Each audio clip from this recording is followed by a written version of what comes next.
will come to order. Without objection, the chair is authorized to declare the committee in recess at any point. Without objection, the gentleman from Texas, Mr. Pfluger, is permitted to sit on the dais, and questions of both panels and witnesses will be allowed. The purpose of this hearing is to investigate the Biden administration's decision to cancel border barrier contracts and the negative impacts on local contractors and communities. Canceling border contracts has led to a substantial waste of resources, taxpayer funds, and time. Today, our subcommittee will investigate this decision and its effects on the American communities and businesses that have been impacted. I now recognize myself for an opening statement. Well, welcome to the Subcommittee on Border Security and Enforcement and Subcommittee on Oversight. There are two subcommittees that are joined to address this important matter, and we'll have two panels before us today. This joint hearing is to examine the effectiveness of the border barrier system and the effects of the Biden administration's cancellation of border wall contracts on the safety and security of the American people. I'd like to thank our witnesses for being here today, some of which traveled extensively to join us to discuss this important topic. Simply put, physical barriers work to deter and delay any form of criminal intent. In areas along the southwest border where there is some kind of physical barrier, illegal border crossings have decreased by up to 87%. From fiscal year 2017 to fiscal year 2020, during the construction of the border barrier system we'll be discussing today, the Department of Homeland Security never reported more than 1 million yearly encounters of illegal aliens at the southwest border. The border barrier system also allows Customs and Border Protection agents to respond and to detect threats or breaches using surveillance technology in place along the barrier instead of relying on manned patrol and other limited surveillance efforts. This is why earlier this year I introduced the Finish the Wall Act, requiring the Biden administration to resume construction of the border barrier system. In the 2.5 years since President Biden was inaugurated, there have been more than 5 million illegal border crossings and over 1.5 million gotaways, criminal runner gotaways.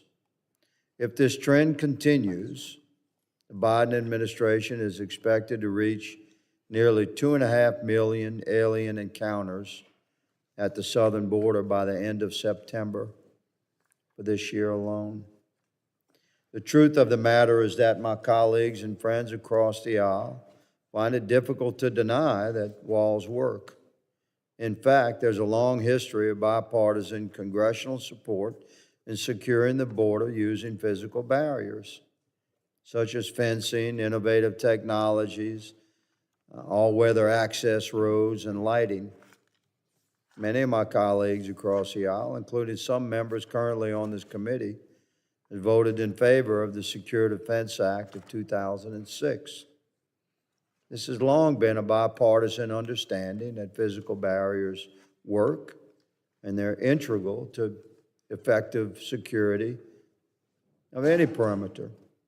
So certainly our sovereign southern border is no exception to that simple fact. And until recent years, it's been clearly understood and accepted beyond the political divisions that we face, that physical barriers work. Unfortunately, when President Biden paused and eventually canceled all border wall construction projects in 2021, he demonstrated to the American people that he would prefer to engage in partisan politics over prioritizing our nation's sovereignty and our national security and deterring those who break our laws by conducting illegal activity at our southern border. Fencing and border wall construction has ceased to be a bipartisan security tool, and the American people are suffering for the sake of this political posturing. In addition to the human costs of these cancellations, it is apparent this administration did not stop and think about the consequences and the impacts that cancellation of border barrier projects would have on American small businesses who had a contract for and had completed work on the border wall system. One of our witnesses here today, Jim DeSortley, his company was hired in 2019 by the federal government to conduct work on the border barrier system. To this day, Jim's company, Lone Star Pipes, has yet to receive any payment or reimbursement for the work that they did. Another witness with us today, Mr. Russell Johnson, was a former Border Patrol agent, returned to ranching along the New Mexico border. As border wall construction expanded, he and his family saw illegal traffic pushed to other sections of the border without a wall, showing that the border wall system is a force multiplier so that the United States Border Patrol can focus agents in areas where a wall might not be logical or possible. Border Patrol agents and the recently retired Chief of Border Patrol, Raul Ortiz, have repeatedly stressed the importance of the border wall for the Border Patrol to do its job. The border wall system should not and did not, prior to the recent years, was not used as a partisan issue. But over the past few years, every detail of border security has become a political playground, including paying our contractors for work that's already been done. These American citizens, American companies that engage in good faith and contractual agreements with the United States government and perform their work and have not been paid. It's shameful. Completing the border wall system is critical to our nation's safety, security, and sovereignty. We, the people, demand a resolution to this crisis. Order must be restored, and this is the first step. I now recognize the ranking member, my colleague, Mr. Correa, the gentleman from California, for his opening statement. Chairman Higgins and Chairman Bishop, I want to thank you both for holding this most important hearing. And I'm glad that we all agree here today that we need to secure our borders. I don't, however, believe that building a wall is the best way to achieve that. The wall is a Bill Clinton era project from 30 years ago. But the challenges today look very different than they did 30 years ago. I think the question before us is, what we have to be asking ourselves is, does a border wall fit into the challenges that we are seeing today? Our world has changed since Bill Clinton and since post-COVID-19. Many here in this room actually voted to end a COVID-19 public health emergency, thereby ending Title 42. These same individuals predicted the demise of chaos at the border, which is yet to materialize. Because the reality is, after Title 42 went out, Title 8 has been imposed, and Title 8 has with it severe criminal sanctions against immigrants who cross between ports of entry. And this administration has in place a policy that does deter people from crossing between ports of entry. And let me be clear, I don't agree with that policy. But it's hard to argue with the facts and the numbers. The numbers are challenges at the border have dropped. Those numbers have dropped since the ending of Title 42. And it didn't take building a wall to make that happen. The world today, bottom line, the world today is experiencing a migratory crisis, a refugee crisis like we've never seen in the history of this world. And I have to reiterate, the challenges that we face today require worldwide solutions, not regional solutions. And let's be clear as well, the wall is not preventing migrants from coming to the United States, but rather the wall is directing migrants to cross in more remote and dangerous areas of the border. And it's no surprise then that the Border Patrol has seen more deaths and assisted in more rescues as a result of this policy. We've also seen more injuries, traumatizing families, and costing our hospitals millions of dollars. And as we will hear today from our witnesses, a local hospital in San Diego sector has witnessed an unprecedented increase in traumatic brain injuries and spinal injuries from border wall falls since 2019. To address border security, we need to address the push factors that are driving people to move north. No one wants to pick up and leave their homes and families. I ask you, if thousands of families are willing to trek through the dangerous Darien Gap to get to the United States, like the little girl in this photo behind me, you really think that a wall is going to stop a family from going north? Of course it won't. And that's why we need partnerships with Mexico and countries like in Latin America and Central America. This following chart shows the magnitude of the refugee challenge we're facing just in this region alone. And countries south of the border are stepping up to help us. Colombia, for example, has taken in 2.5 million refugees. Others like Guatemala are allowing new migrant processing centers to be established in Guatemala. And Mexico is also hosting thousands of refugees in Mexico. The wall never will help with cooperation in the region. Refugees are not just our problem or their problem. Refugees are our collective challenge and opportunity. Today, we are seeing the full integration of the North American markets. Let me repeat. Today, we are seeing the full integration of the North American markets. Some of my colleagues will argue that the wall is an important deterrent for smugglers and criminals unlawfully entering the United States. But you can't fix a problem using a 30-year-old solution. We heard last week during the hearings that transnational criminal organizations are exploiting legitimate private sector trade to move fentanyl precursors and fentanyl presses and fentanyl across China, Mexico, and the US. And now we're seeing precursors coming into the US through our seaports.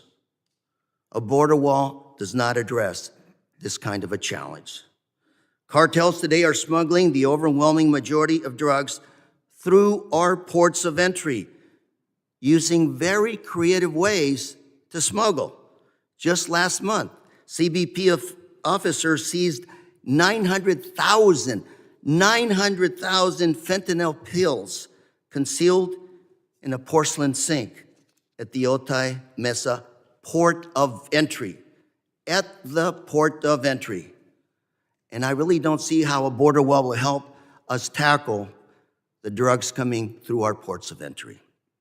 In addition, we heard last week on how cartels are now using drones.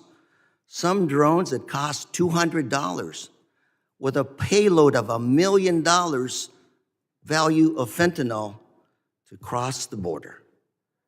How is a border wall gonna stop a drone? The fact that my colleagues to continue to focus on the wall again and again and again puts this committee and this Congress out of touch with what we really need to secure our country. Instead of spending taxpayer dollars, or like the previous administration did, shifting money from countering drug missions, countering missions, let's invest in ports of entry, additional CBP personnel, and the root causes of why refugees continue to move north. Again, today we are seeing tremendous integration of trade between Canada, the United States, and Mexico. The trade across our borders is unbelievable. We have to invest in the technology to make sure that we stop drugs from coming into this country and make sure we continue to preserve the free flow of goods and services that help American consumers on a daily basis. Between ports of entry, we can deploy innovative technologies like sensors, autonomous towers to detect and identify threats. Some of these technologies are actually being manufactured in my district today. Let me conclude by saying that the Biden-Harris administration has engaged in these solutions. And I'm sad to say that my colleagues across the aisle voted against funding these initiatives to combat modern threats against proven solutions that are working today. Just ask the folks at the border. I hope that going forward, this committee can work together with others to combat not only the threats of today, but also the threats of tomorrow, and that we move beyond the solutions that were put in place 30 years ago. Thank you, Mr. Chairman, and I yield back. Thank you, Ranking Member Correa. I now recognize the chairman for the Subcommittee on Oversight, Investigations, and Accountability, the gentleman from North Carolina, Mr. Bishop, for his opening statement. Thank you, Mr. Chairman, and I'm glad to extend my welcome also to those who are attending today's hearing. And I have to take a point of departure from the opening statement of the ranking member, just articulated. Barriers are not some old technology. They aren't from some long ago thing from the Clinton administration. The Secure Fence Act was 2005, 2006. And the progress that was made was interrupted by the Obama administration first, and then, of course, all know that in 2019, President Trump declared a national emergency in recognition of the security and humanitarian crises at our southern border. But on the very first day in office, President Biden terminated President Trump's proclamation and halted construction of the border wall. While this purely political decision appeases a radical left open borders advocacy, it does nothing to enhance the security of Americans. The numbers do not lie. Since the 2018 election and the year following, border encounter numbers reached 20-year highs, broke records for encounters of aliens from countries other than Mexico, and more than doubled in every sector along the U.S.-Mexico border. Today, our crisis is at a boiling point. We just heard that the numbers have fallen. A boiling point with over 200,000 encounters in the month of May alone. Who's out of touch? Yet President Biden refuses to budge on restarting construction of a border barrier, wasting taxpayer dollars, encouraging illegal traffic at gaps at our border, and endangering the safety and security of Americans. A physical border barrier slows down those seeking to illegally cross the border and enhances Border Patrol agents' ability to apprehend those individuals. It's simply common sense, and any Border Patrol agent you find will tell you that. President Biden's failure to complete the border barrier system unquestionably hinders Border Patrol's efforts to control the border. As then Chief Patrol Agent for the Del Rio sector, now Chief of Border Patrol, Jason Owens, testified to this committee in a transcribed interview, a quote, physical barrier extends the amount of time that I and my team have to respond to and interdict, and it increases the certainty of arrest, close quote. Another sector chief logically explained that explained in his transcribed interview that the presence of a border wall leads individuals to cross at areas without a barrier, which allows Border Patrol to focus resources in response. Since President Biden halted border wall construction, Border Patrol recorded more than 1.5 million gotaways who crossed illegally into the United States without being apprehended. not being apprehended because they weren't diverted to the places where they could be apprehended or deterred or slowed. We don't know who gotaways are. We don't know what they're doing and what they're bringing across the border. To speak of fentanyl, they catch it at the port of entry in the sink, but we don't even have any idea. It's the same small quantities that can poison hundreds of thousands or millions of Americans, and we don't even know. We don't know their intentions. But we do know that cartels traffic fentanyl across the southern border, and Americans are dying of fentanyl overdoses at historic levels. These are among the reasons Congress acted to enhance physical infrastructure along the southern border. For example, Section 3 of the 2006 Secure Fence Act requires, quote, at least 2 layers of reinforced fencing, installation of additional physical barriers, roads, lighting, cameras, and sensors, close quote. Since 2006, Congress appropriated funding explicitly to construct the barrier system on the southern border. In fact, just 1 month before President Biden halted border wall construction, Congress included almost $1.4 billion for the border barrier system in the Consolidated Appropriations Act for fiscal year 2021. It makes a mockery of the duty faithfully to execute the law.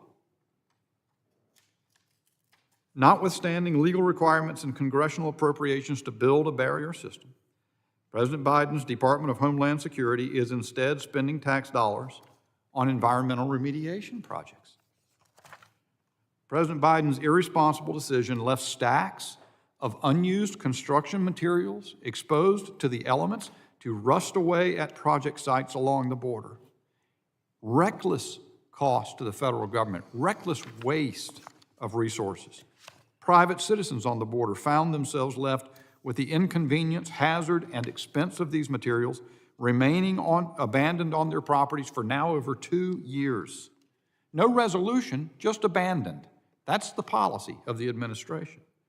We bought materials, we signed the contracts, but now we're getting nothing for it, just unprecedented levels of illegal immigration. The suspension and termination of contracts also placed contractors in an untenable position. Contractors made business plans and took on expenses to fulfill their contracts. They were then forced to wait on hold for months without any clear decision while the Biden administration decided whether to honor contractual obligations. And when that became something that even the Biden administration couldn't contend that they were doing any longer, they terminated contracts, and contractors now, 2 years later, are saddled with the need to attempt to at least recover some of their costs. This is madness. With the ongoing border crisis of historic proportions, we need to equip our Border Patrol agents with all tools possible to secure our border. Congress has spoken and passed laws, but the Biden administration has wasted hundreds of millions of American taxpayer dollars in canceling contracts that would finish the job. Instead of getting what Americans paid for, we're left with wall panels to bake in the desert and a wide open border. President Biden's unconscionable decision compromises national security. Thanks to all for joining this hearing. I look forward to the testimony from our witnesses. I yield back. Thank you, Chairman Bishop. I now recognize the ranking member for the Subcommittee on Oversight, Investigations, and Accountability, the gentleman from Maryland, Mr. Ivey, for his opening statement. Thank you, Mr. Chairman. In 2015, former President Trump vowed to build a wall. He said, and I quote, "We're going to build a wall, and it's going to be impenetrable. It will be a real wall." That same year, he also said, and by the way, Mexico will pay for it. It's going to be a great wall because I know how to build. Absolutely none of that turned out to be true. The border wall has never even got close to being impenetrable, even the parts that had been built. I think it's been pointed out lately, because the Republican presidential campaign has kicked off, that during President Trump's 4 years in office, only about 50 miles of the wall got built. The rest of what was done was repairing the wall that, yes, the Obama administration had put up, During that time period, the government spent $2.6 million to repair border wall breaches from years 2019 to 2021. The maintenance records show widespread damage, demonstrating the wall's limitation as an impediment to illegal crossing. It didn't even stand up to winds. Sometimes it was knocked over by flooding and the like. The CBP discovered 40 tunnels from 2017 through 2021, with the greatest number being discovered in 2020. So not only were the cartels going over the wall, as Mr. Correa pointed out, and they're doing that in increasing amounts with the drones that they're now using, and they were driving around the walls, and we went down to look. The walls don't do anything to block off traffic going up and down the streets, and they're certainly going under the walls as well. And don't forget the cheap ladders used to climb over the wall. We had photographs that I've seen about this. Even though they raised the height of the walls, people were still able to go over the walls, or sometimes just buy, Home Depot kind of saws and cut through it. So to build his wall, since Mexico didn't pay for it between 2017 and 2020, Congress appropriated $4.5 billion for the construction of the new and replacement barriers along the southwest border. And then former President Trump pulled $10.5 billion, diverted it, $6.3 billion from the Department of Defense for its counter-drug programs, $3.6 billion from military construction projects, including schools and daycare centers for military families, and $600 million from the Department of Treasury's forfeiture of funds. And as I mentioned, that led to building 52 miles over the years. That amount of money, the result at the end of the Trump administration was 52 miles of new wall. When President Biden got into office, the remaining funds he sent back to where they were supposed to have gone to start with. But it's clear, and the GAO reported in 2021, that Mr. Trump's desire led to a great deal of waste. One of the issues, and we'll be able to talk about the contracting issue later on, but rather than doing competitive contract bids, because they had declared an emergency or moving quickly, they did sole source and direct let contracts, which led to, in some instances, contracts that weren't competitively bid and didn't necessarily get the best results for dollars and cents for the American people. Because the way the federal contracting system is structured, you want to have competition whenever you can so that you can get the best price. But the way the President Trump ran these programs, it bypassed those and other issues too, like environmental protections, in order to quote unquote address the emergency that he needed to do to build the wall. I think along the lines, and I'll shorten it up because Mr. Correa said a lot of the things that I wanted to hit on too. I think it's pretty clear at this point that building the wall, and I believe H.R. 2, which is passed by my Republican colleagues, I believe it came out of this committee with no Democratic support, calls for the construction of 900 more miles of wall. Now, at the rate that the President Trump was going, I guess that'll take like 45 years to do that, and the cost would be astronomical. I think it's clear at this point that because the cartel is already, just from a technological standpoint, bypassed the type of protections that a wall could have provided maybe 20 or 30 years ago, putting that kind of money into those programs as opposed to the things that meet head-on what they're doing in the cartels to get fentanyl into the United States, since 92% of it comes through the ports of entry, not where the walls are or even in between the ports of entry. I think we need to focus on that. I did want to make one last point, though, to Mr. Jeffress of the Army Corps of Engineers. In reading the testimony, I did have concerns about what had happened with Lone Star Pipeline contractors. So I do want to have a chance to ask you about that. I think he sent a letter, he didn't send testimony, but that's fine, the point's the same. I do want to make sure that to the extent innocent contractors got caught up in the changes of the politics that come out of Washington, D.C., they don't suffer for it. So with that, Mr. Chairman, and I did have two articles I wanted to offer to the record. We'll come back to this in a minute. Southern border eerily quiet after policy shift on asylum seekers. This is out of the Washington Post on July 12th. and also from the Post, an opinion piece on Biden's border policy. Critics, both left and right, are wrong. Without objection, Thank you, Mr. Chairman. With that, I yield back. the gentleman yields. Other members of the committee are reminded that opening statements may be submitted for the record.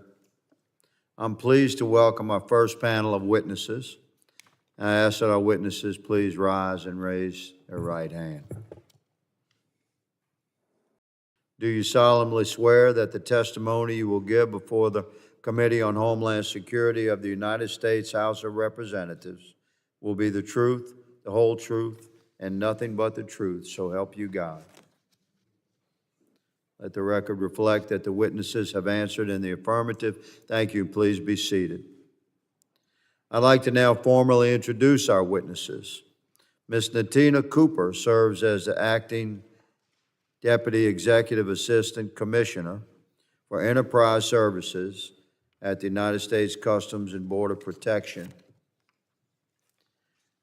Colonel Jason Jeffress graduated from West Point Military Academy in 1996 and currently serves as the head of contracting activities for the United States Army Corps of Engineers.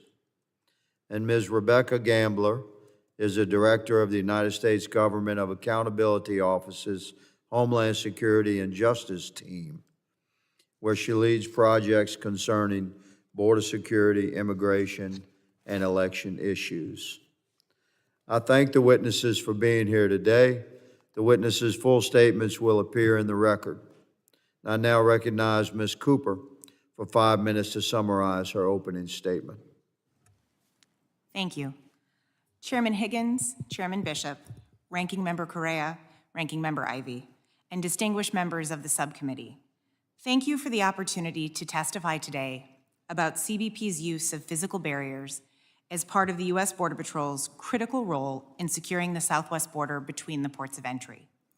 As these committees know, the southwest border environment in which CBP works is complex and requires continual adaptation to respond to dynamic threats and changing operational environments. CBP's multifaceted approach to border security not only prioritizes investments in personnel, modern technology, and infrastructure, but also non-materiel capabilities, including domestic and foreign partnerships, as well as intelligence and information sharing. Additionally, the immense diversity of terrain, threats, and operational conditions across each Border Patrol sector along the southwest border requires that CBP acquire and deploy the right combination of resources, including physical barriers and related attributes, tailored to address specific operational requirements and enhance our detection and interdiction of unlawful cross-border activities.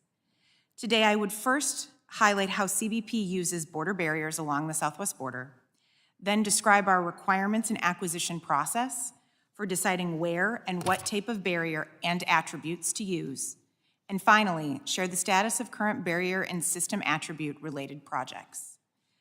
First, CBP uses barriers to impede unlawful entries into the United States and to provide agents additional time to effectively and safely respond to incidents that require a law enforcement resolution. Barriers are most effective when used as part of a border barrier system that incorporates other critical attributes, including surveillance and detection technology to provide domain awareness, and roads and lighting to provide Border Patrol agents with improved access, mobility, and visibility. The Border Patrol evaluates each unique operating environment and utilizes a rigorous requirements management process, including the capability gap analysis process that we refer to as CGAP.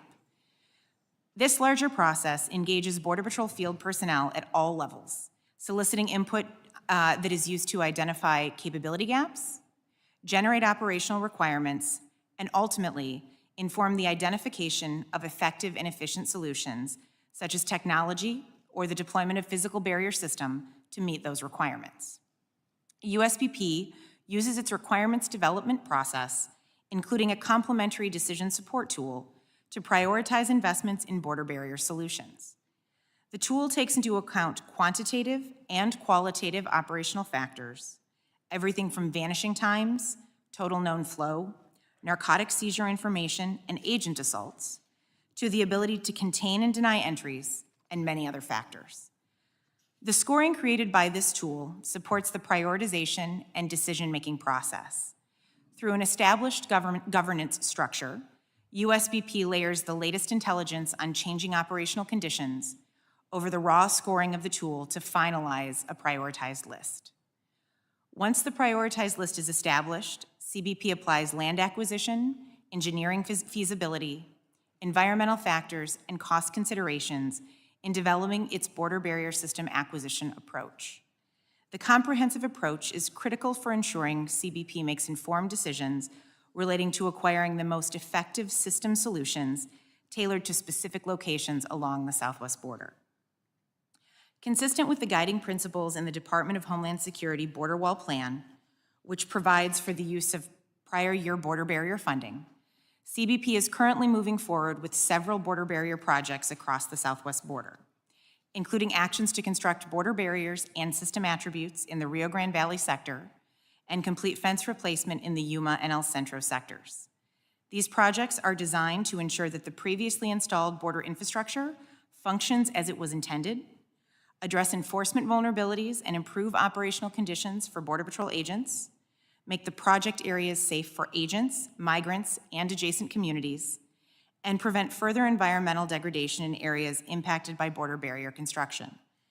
As with all major acquisition programs, CBP's border barrier system requirements development process is continuous, meaning we conduct assessments of new acquisitions and perform periodic assessments of deployed materiel and non-materiel solutions to evaluate how well a deployed solution meets and continues to meet technical parameters and identified requirements. While border barrier is a valuable tool, it is one of many investments in personnel, technology, and partnerships that all work together to create the right combination of resources in the right locations to help Border Patrol agents gain operational advantage while supporting the daily enforcement of immigration laws and counteracting illegal activity along the southwest border. I thank you for the opportunity to testify today and look forward to your questions. Thank you, Ms. Cooper. I now recognize Colonel Jeffress for 5 minutes to summarize his opening statement. Chairman Higgins, Chairman Bishop, Ranking Member Correa, Ranking Member Ivey, and distinguished members of the subcommittees, thank you for this opportunity. My name is Colonel Jason Jefferson. I'm here today in my capacity as the head of contracting for the U.S. Army Corps of Engineers. As an organization entrusted with the responsibility of managing a large, complex portfolio of infrastructure projects to include those with border security, we truly appreciate the significance of an efficient and transparent contracting process in ensuring the successful execution of our nation's priorities. We take this responsibility seriously. The Corps has a long-standing relationship with Customs and Border Protection. From 2003 to 2018, the Corps partnered with CBP under various authorities to include the Secure Fence Act of 2006. During this time, we completed approximately 650 miles of border barrier, consisting of approximately 350 miles of pedestrian and another 300 miles of vehicular. Since that time, 3 distinct authorities have guided USACE's involvement in border wall construction: support to Homeland Security under the Economy Act, and then later support to DoD under 10 U.S. Code Sections 284 and 2808. Regardless of the authorities and the appropriations used, the Corps has acted as the design and construction agent for all 3 programs, including the requisite acquisition support. In performance of these duties, USACE prioritized competition to the extent practical, while ensuring the contracting process is conducted fairly and transparently. In recent years, there's been significant interest in these contracts, including from the U.S. Government Accountability Office, who found that the Corps conducted these acquisitions consistent with applicable laws and regulations. On January 25th, 2017, the President of the United States issued Executive Order 13767, titled Border Security and Immigration Enforcement Improvements, requiring Secretary of Homeland Security to take all the appropriate steps to immediately plan, design, and construct a physical wall along the southern border. USACE received this mission to support these efforts under the Economy Act. On 15 February 2019, the President declared a national emergency on the southern border, making certain emergency authorities available to the Department of Defense, including 10 U.S. Code 2808 and Section 284. On February 25th, Homeland Security requested DoD assistance in securing the southern border. On March 25th, USACE received formal designation as the construction agent for these programs, with the direction for the construction to begin at the end of that fiscal year. In response, we immediately proceeded with the development and award of contracts under the 284 program while simultaneously continuing the execution of contracts under the DHS annual appropriations.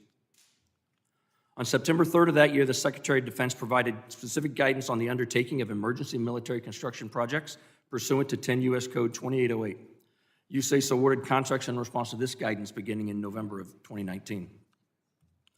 On January 20th, 2021, the President terminated the national emergency declaration with respect to the southern border and directed the secretaries of both departments to pause construction and obligation of funds and to create respective implementation plans. On January 23rd, the Deputy Secretary of Defense directed the immediately pause of all construction, and on April 30th, the Secretary of the Army directed the Corps to cancel all construction undertaken with DoD authority. The Corps terminated those contracts the next day pursuant to Federal Acquisition Regulation Clause for termination for convenience to the government. This termination process has numerous steps, including a receipt of termination settlement proposal from each prime contractor, followed by an audit of these proposals by the Defense Contract Audit Agency.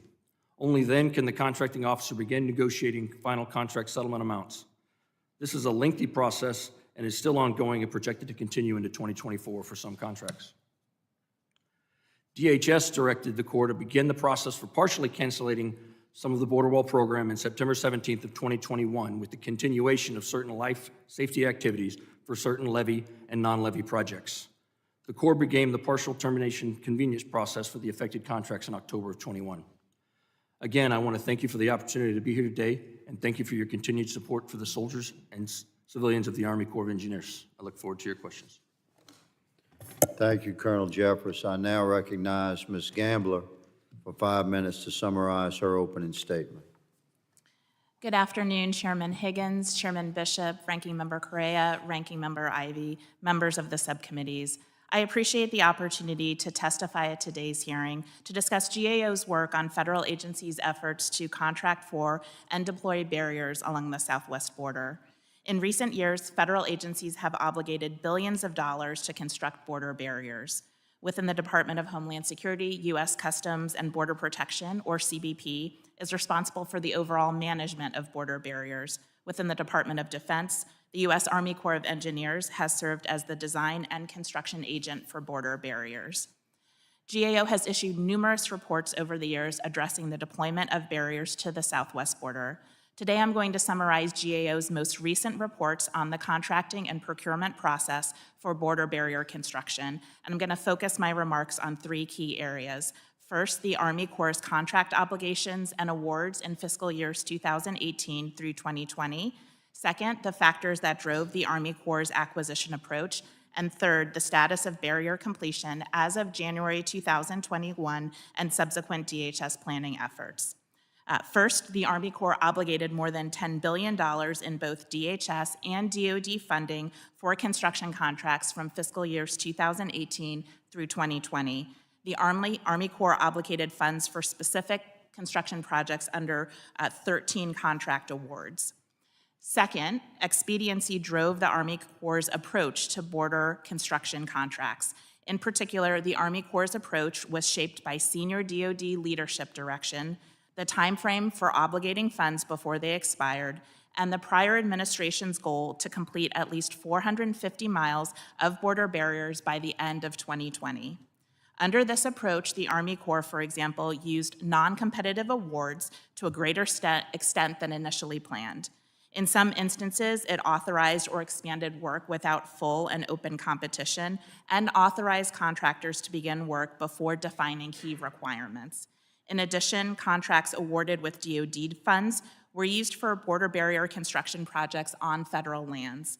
This allowed the Army Corps to proceed without acquiring real estate from private landowners, a process that can take years.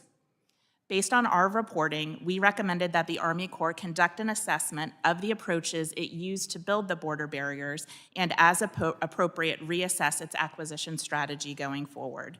Such an assessment would provide, among other things, an opportunity for the Army Corps to determine how best to reduce the use of contracting approaches that limit competition. The Army Corps agreed with this recommendation and implemented it by conducting an after-action review of the contracting process. Finally, with regard to the status of barrier construction, From fiscal years 2018 through 2020, the Army Corps contracted for more than 600 miles of border barriers. Approximately 32% of the miles to be built under these contracts were new barriers in areas where no barriers had previously existed, while about 68% of the miles were to replace existing barriers. As of January 2021, when the new administration issued a proclamation pausing ongoing construction for the border contracts, the Army Corps had built approximately 450 miles of barriers. However, about 85% of the miles constructed represented the installation of barrier panels rather than the completion of the full barrier system, which includes technology, lighting, and roads for maintenance and patrolling. This was because the Army Corps had structured many of its DoD-funded awards to prioritize the construction of barrier panels rather than the full barrier system.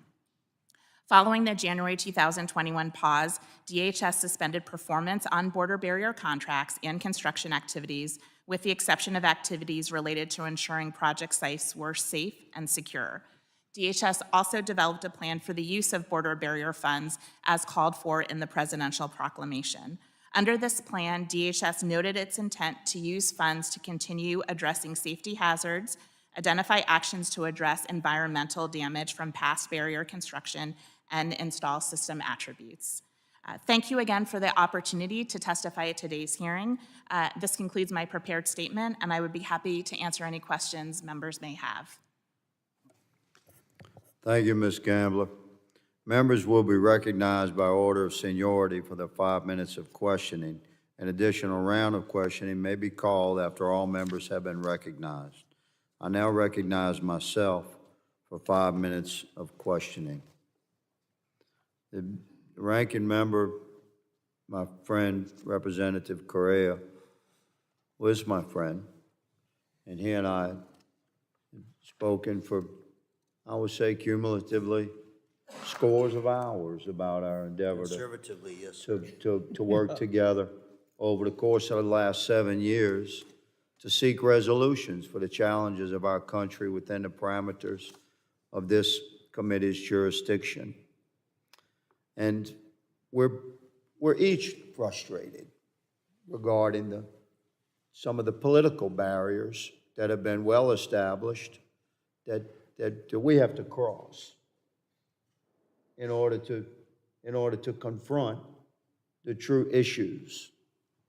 So I'm going to effort today, as somehow during the course of my 62 years of life, the Lord has illuminated this path for me, and here I sit.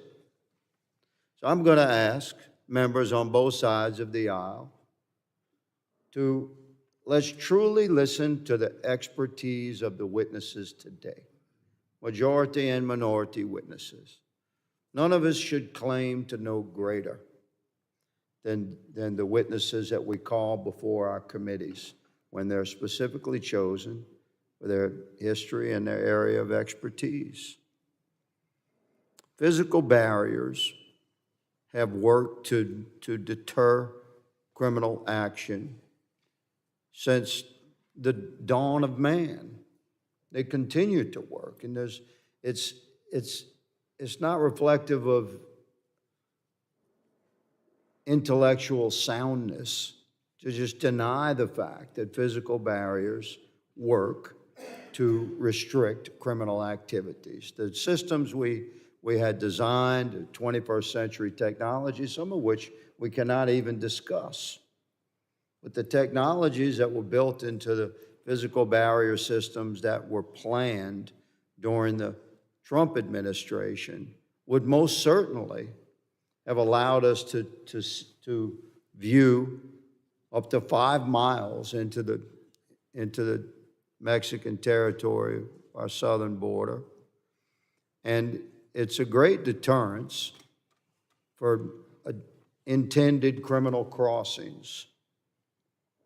I asked Ms. Cooper, CBP has been on record affirming the effectiveness of barriers. You've made that clear.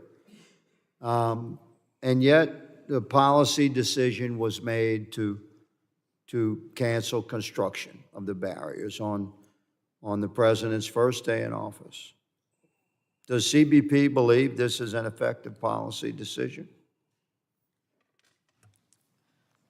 With respect to the policy decision, I will have to defer to my DHS colleagues. However, I am more than able to speak to the efficacy of border barrier system in the places where it makes sense for our operation. Yes, ma'am. So none of us are suggesting that we put a 30-foot wall on top of a 200-foot cliff, are we? God already put a 200-foot wall there. So where barriers are effective. But regarding the policy, this committee had endeavored very hard to ask the Biden administration to provide a witness from the Department of Homeland Security Office of Strategy, Policy, and Plans. And I want all of us to grasp where we are here. It's really so indefensible that the Biden administration has put this policy in place from day one to stop construction of a border barrier system that had proven to be incredibly effective with embedded technologies that would enhance that effectiveness. And this is our response. This is an actual email redacted to protect the innocent, as we used to say. Thanks for the phone call on Friday to discuss the scope of the proposed hearing and for your engagement throughout the development of this hearing. After careful consideration, DHS is unable to provide a headquarters witness for this hearing. They would not provide a witness to speak to the policy that was established by the administration. And CBP is unable to respond to policy questions because it's not their area. We have further questions for the witnesses, and I intend to go into a second round if my colleagues will participate. My time has expired for this round, and I recognize my colleague, Mr. Correa, for questioning. Thank you, Mr. Chairman. I want to thank you also for framing this debate as it should be framed, which is our common interest in protection of our country, protection of our citizens. And although we may disagree in a lot of ways of doing it, the bottom line is we have the same objectives. My issue, sir, if I may call you my good friend, Mr. Higgins, is not with national security, it's with the way to approach it. I've lived most of my life near the border, native Californian. I've seen things change, rechange. And when I mentioned a border wall security concept that's 30 years old, I didn't mean that we'd stop working on it 30 years ago, but rather questioning its effectiveness moving forward. Post-COVID, China's no longer our top trading partner. Mexico is now our trading partner, the top. Canada tells me that the flow of goods and services into this country is unbelievable. And that's just based on yesterday's statistics from a month or two ago or 3 months ago. God knows what those statistics are going to be today. We're going to continue to trade with our partners. If we think about our border to stop refugees, border to stop illegal drugs, we're forgetting about the other borders in this continent. Mexico's southern border, Guatemala's border, the Darien Gap in Panama, where Panama's beginning to engage with us, is engaging with us in addressing that refugee flow in that very dangerous area. I mentioned Colombia, many other countries that are working with us. I would argue that border security is not our southern border. As General Kelly, the former Secretary of Homeland Security, would say, our border security does not start and end at our border. That's just the refugee challenge. Again, record number of refugees in the world as well as this hemisphere. Shifting to fentanyl issue. I've gone to the border numerous times since I discovered that I'd be the ranking member on this committee to educate myself on the facts. go back and kick the tires to make sure that the policies that we're engaged in are going after the right elements. Talk to those border agents. I've gone to those ports of entry. Only 2%, 2 to 4% of the vehicles, passenger vehicles, are inspected, looked at when they go north. Something like 15% of the huge semis coming across the border are actually inspected as well. If you really want to put a dent on the illegal drug trade on fentanyl, go where that gusher is. It's our ports of entry. We can talk about gotaways all you want to talk about. When you look at the record seizures by our good men and women at the border, it's at the ports of entry. We all have priorities. We all have a limited number of dollars to spend. We can prioritize. Ms. Cooper, you've said a lot of things in your testimony. I have about a minute left here. But given the nature of the ever-evolving environment, how important is it that the U.S. engage, and I would call them now our allies south of the border, because their interest is like ours, commerce. Anything that slows down commerce, they don't want to see happen. So how would you say the new environment of integration of these markets, how does that factor into how we address refugees, illegal drug business? Thank you. Ranking Member Correa, I believe you're flagging an important point with respect to the larger security strategy that CBP is engaged in. With respect to our relationships with many of our foreign partners, continued engagement with many of the countries you named, and certainly with others, are a critical part of our larger strategy. As you said, and we've said within CBP for many years, border security is not simply at the border, it begins far outside of that. And our continued collaboration at multiple levels of leadership with offices across many foreign partners is a critical layer of our strategy. The gentleman yields. I now recognize my colleague, Chairman Bishop, for his question. Thank you, Mr. Chairman. Colonel Jeffress, I have an understanding that the administration, since January 2021, later, I guess in 2022 or maybe even this year, agreed to permit some progress on some border wall construction to fill in gaps or something of the kind. Do you administer that process? Am I correct, first of all, and do you administer that process? Sir, thank you for the question. Regarding whether the administration has opened up additional construction for the fill in the gaps, as you say, I would have to go back to the program office, but the Corps of Engineers does provide oversight as the design construction agent for those contracts or those projects that they've been designated, whether it's been through DOD or DHS. When they're designated, they do provide that oversight, yes, sir. All right, are you able to quantify what portion of construction activity that represents in relationship to the contracts that had been let and were pending at the time the Biden administration took office and stopped them? Again, Chairman, based on the number of miles that you're referring to, not having that specific knowledge, I cannot answer specifically what percentage you're referring to. We can take that back for the record. Well, without regard whether you can answer specifically, it is my understanding that it was just a relatively, just a very small percentage. Isn't that correct? That is my understanding, but I don't have enough quantification. Yeah. Are you able to say what border materials are in possession of any of the contracting government agencies under these contracts that have been suspended, then canceled?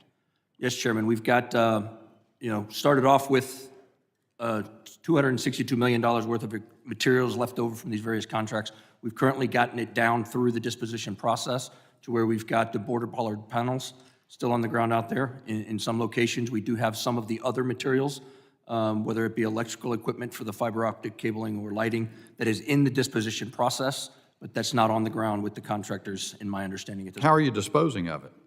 At this point, Chairman, there's two different processes, one for the DOD, one for the DHS, both of which are similar, but it goes through a defined process through which it is inventoried at the contract level, and the government validates that inventory and then reviews it to determine whether it can be reusable or must be thrown to scrap. And then through that process, if it's DOD, the Defense Logistics Agency, will manage that process from start to finish, all the way through, and it'll go through multiple entities of, can DLA use it, can another DOD entity use it, before it'll go to federal or state agencies, and then finally out for sale. If none of that works, then it goes to scrap. On the DHS side, GSA will facilitate that, and it will go first to another agency if there's a requirement, and then we work that with GSA by notifying them. And then if not, then GSA will help facilitate the process of advertising and then final disposition. What value of American taxpayer paid-for supplies has been disposed of as scrap?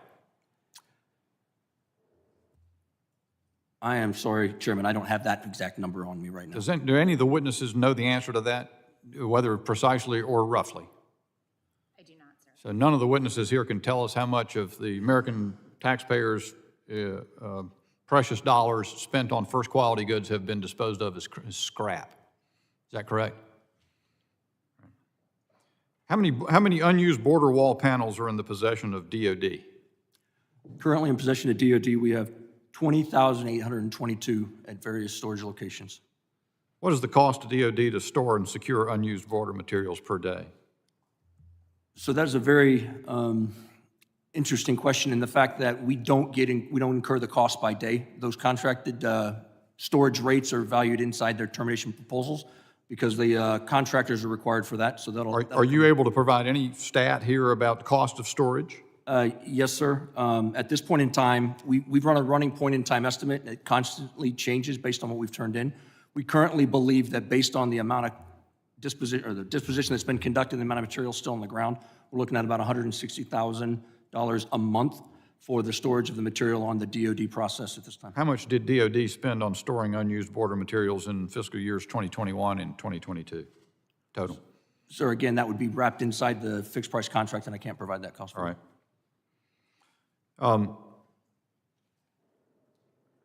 Ms. Gambler, I don't know if you can speak to this. I understand that that GAO at one point said this was a mere programmatic delay, didn't violate the Impoundment Control Act, but that was in 2021. What about 30 months later?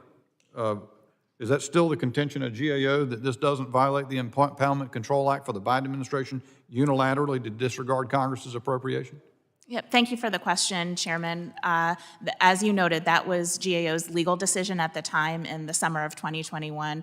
We have not done an additional review of the facts and circumstances at this point. If that's something that the committee's interested in, we'd be happy to talk with you about that going forward, Chairman. It might be interesting, but I don't really care. I know what the violation of law looks like. I yield back, Mr. Chairman. Time's expired. The gentleman yields.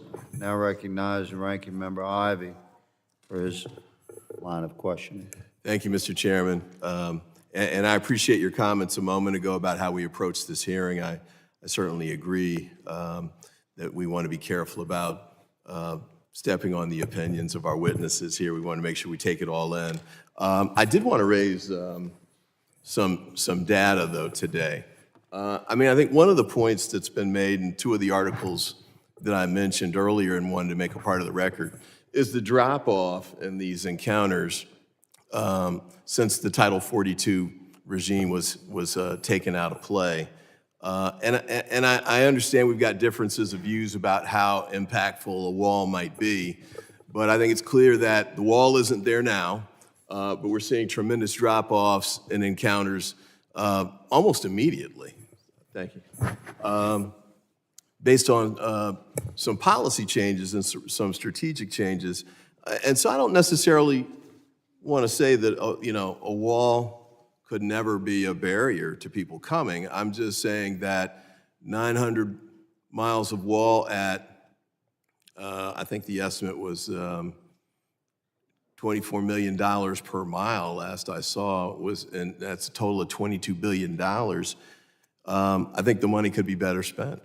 And I think we can show by some of the, in fact, from hearings in this room, some of which that you led, that there are other ways that we could go about reducing some of the challenges we face there. In fact, I think it was your hearing last where there was testimony about China.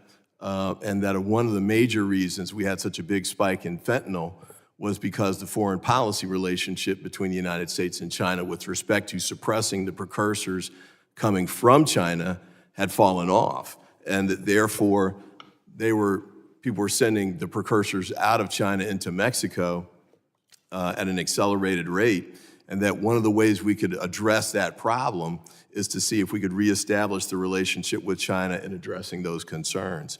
And I think that would be a great step forward. I also wanted to say, too, Ms. Gambler, I appreciated the testimony from GAO about, well, frankly, the waste to some extent and the way the contracting was done.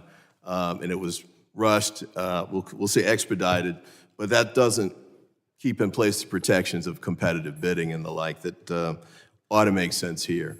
I'll say this, too, before I want to get to the Lone Star issue. But before I move off of that, I do want to say this. I mean, I think I appreciate the comments about wanting to have open hearts and minds as we approach this issue and see if we can just do it based on the evidence and the facts that come before us. I will say this, before I even got to Congress to become a member of this committee, we had members of this committee talking about, well, frankly, calling for the impeachment of Secretary Mayorkas. And that kind of puts things into different context, I think, than if we were just sitting here and talking about the best ways to try and address this issue. And we got the 55-page document in support of that effort, which we hadn't seen in advance on the minority side, and so we didn't really have a chance to respond to it. But I appreciate your comments, and as we move forward, hopefully we can do it in the spirit of bipartisanship that you expressed here today. Colonel, I want to ask you quickly about Lone Star. I took a quick look. I'm not a government contracting expert, but if I understood the gentleman's letter correctly, who was the interim CEO, Lone Star is a subcontractor for a prime. The government decided to terminate the prime contract for convenience. Then Lone Star began its efforts to get compensation back and filed the documents to do so. But before that was completed and they could have been compensated, there was a decision made, according to his testimony, to in some way reinstate the prime contractor. And so that left Lone Star in a position where they couldn't get compensation for termination of the contract because the contract had been reinstated. So even though they weren't actually doing any work and getting paid, they weren't able to get compensated either. That doesn't sound right to me. What am I missing here? Thank you, Congressman Ivey, for the question. That's without having the insight into the specifics of that one subcontractor, I didn't have the chance to deep dive into that. I can speak to subcontracting relationships in general. The government's contract is with the prime. The prime is who we interface with, and they're responsible for other subs. In this particular case, what I was able to determine is that Lone Star is on the DHS side, so some of those contracts are partially terminated for the border wall construction while other efforts were ongoing. Again, not being able to speak to what they could do specifically, but the process is laid out in FAR Part 49, 112 when it comes to partial payments and those type of things. When the prime contractor is ready for an interim termination settlement, they can submit their interim proposal. We will review it, analyze it, and then provide payment accordingly if it is in league with what's going on. In this particular case, because I don't have, or the government does not have privity of contract into the relationship between the prime and Lone Star, the government does not pay subcontractors directly. We highly encourage our primes. We hold them accountable for not doing what they're supposed to, but we still can't force them to use the money that we pay for them. It's their business arrangement back down to the subcontractor. Could I do just, I know I'm over, but just a quick follow-up on that? It's been 30 years since I've done government contracting, but I thought there was a flow-down provision so that if a prime got paid, the federal government could require them to pay the sub. And so, I don't want to cross any ethics lines here. This isn't a company that's asked for my assistance. They're not in my district, and I'm certainly not trying to leverage an adjudication of this in a hearing room where I don't know all the details. But it does seem to me that companies in this scenario, we ought to be able to find a way to try and make them, if not whole, at least find some degree of compensation, because they've gone apparently a couple years without being able to do the work that they could get paid for, even though they legitimately reasonably relied on the fact that the prime had gotten the contract and they'd been given a subcontract to perform certain work. So if you could follow up perhaps with the committee on the status of that to the extent you can, we'd appreciate it. Absolutely. Yes, sir. Thank you, Mr. Chairman. The gentleman yields, and we have all witnessed 2 minutes and 8 seconds of bipartisan cooperative effort. I recognize my colleague, the gentleman from Mississippi, Mr. Ezell. Thank you, 5 Mr. minutes Chairman. for question. Thank you. The evidence is clear that a wall at our southern border will deter illegal immigration and stop the flow of drugs into this country. It's frustrating to see that the Biden administration and policies that would protect American citizens. On top of this, the cancellation of border wall construction has cost the taxpayer millions of dollars and has harmed many small businesses. Mrs. Gambler, it's well known that the termination of the border wall system has wasted millions of taxpayers' dollars. Specifically, the halted contracts caused construction materials to go unused, causing the taxpayers $6 million a day. Has GAO estimated the federal government's daily cost of storing these unused materials? We have not, but I would just note, as we've been discussing, federal agencies are required to compensate or to pay contractors for goods and services rendered and any costs associated with terminating contracts. And so while we haven't estimated some of the costs associated with storing goods or termination of contracts, government agencies are required to pay those costs to contractors. Thank you. We've talked about some options that the federal government has to dispose of these unused construction materials. Are there any avenues for CBP or the Army Corps of Engineers to transfer materials to state or local governments? That is something that GAO has not looked at, and I would defer to my co-witnesses on the panel to give more insight to that question, sir. Sir? Yes, sir. Thank you for that question. The disposition process I identified a little bit earlier is unique to the system that we're talking about, whether it's DHS or DOD. But yes, throughout the process, if it goes into the DOD, ultimately after DLA, DOD, and other federal agencies, the state or another municipality would be one of the potential receipt of those panels if it made it that far. Yes, sir. Thank you. Do you believe it's more expensive for the federal government to cancel existing border wall contracts, or is it more expensive to resume the construction? Again, that is not an area that GAO has looked at. And again, I would defer to the witnesses on the panel with me in case they have more detailed information on costs. Anybody? So that's a question that gets into the eaches of depending on which contract and which area we're talking about. So it's a tough one to answer. So I can't give you a definitive yes or no. Okay. Ms. Cooper, what's the cost to the government of canceling the contracts and recompeting them to undertake their current activities, including adding attributes and addressing environmental damage? Thank you for that question. With respect to the cancellation of the contracts, I have to defer to my colleague at the Army Corps. As we've discussed with respect to the companies that were bid for that work, making sure that the negotiation for termination is conducted appropriately so that they can be compensated is a process that the Corps manages on behalf of U.S. Customs and Border Protection. Colonel, anything? Sir, can I ask you to repeat the question real quick? Anything you could add to that, the cost of the government? What is the cost of the government canceling contracts and recompeting them to undertake their current activities, including adding attributes and addressing environmental damage? Again, Congressman, that's a tough one to answer because we have to have individual contracts that we're referring to before we can get into the estimation, but I can't really give you a specific on that one.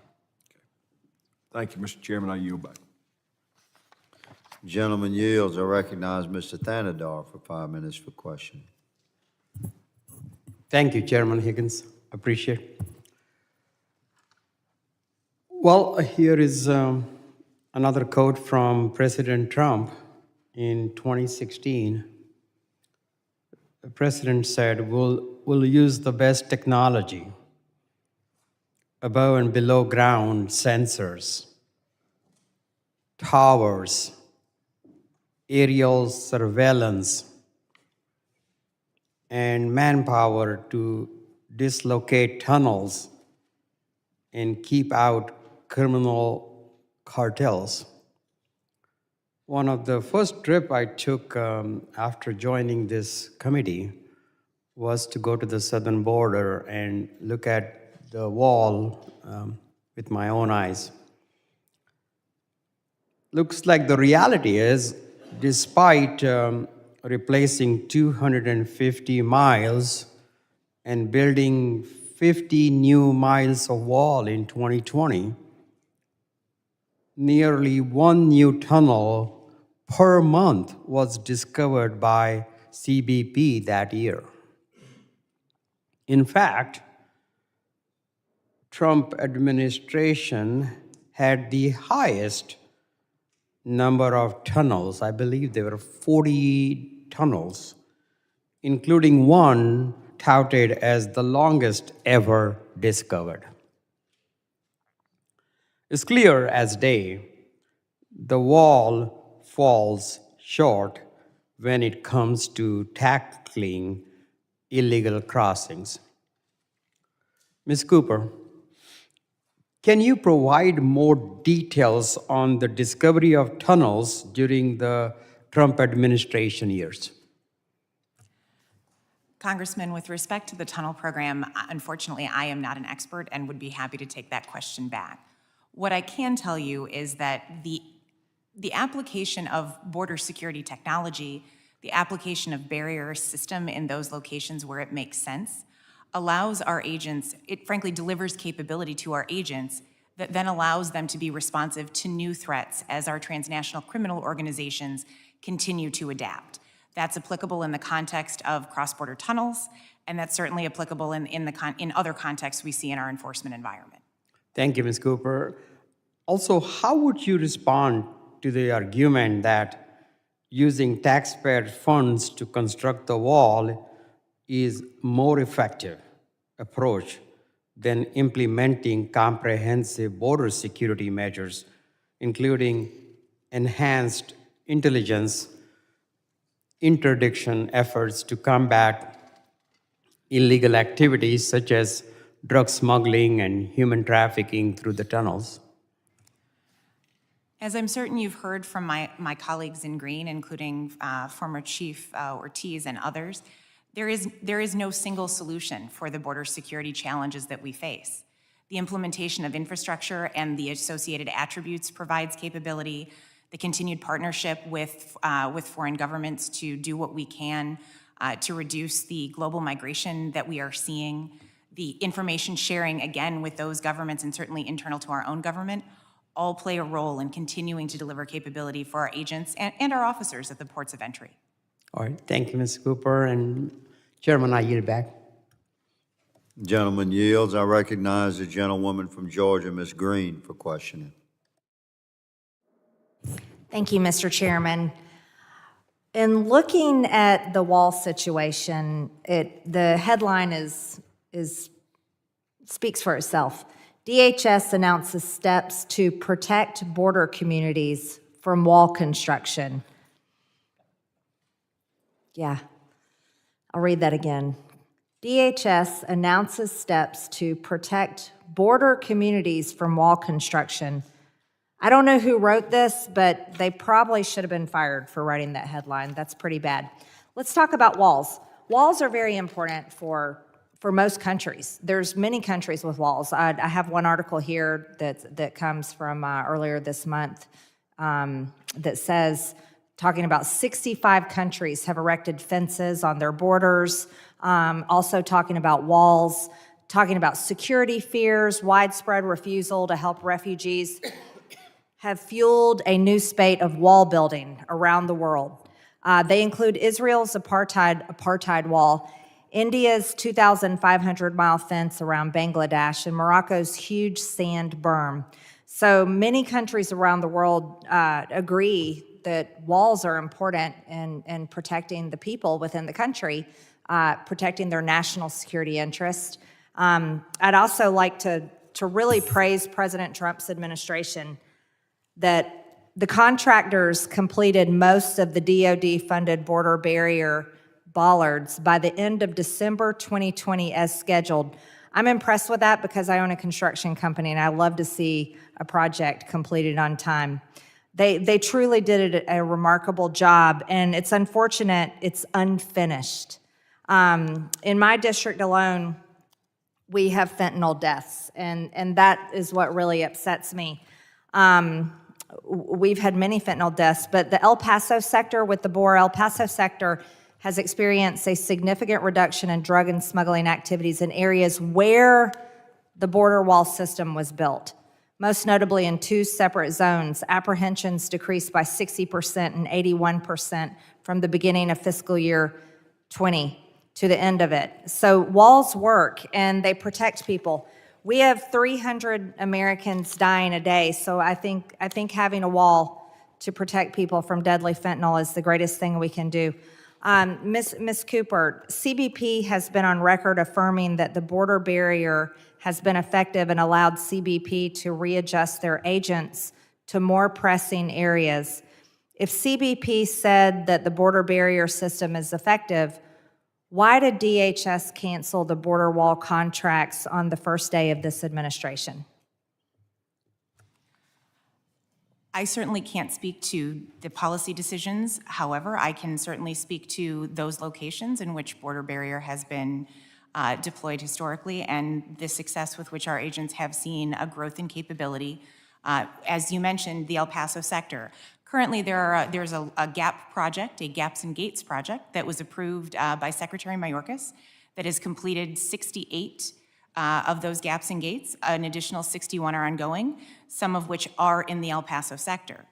In addition, with the FY20 and FY21 appropriations that Congress provided, CBP, will be able to go back and add the system attributes to the barrier that was previously constructed by DoD in locations, again, such as El Paso, that will provide for detection Ms. Cooper, can you tell me, I've got the Biden administration plans here.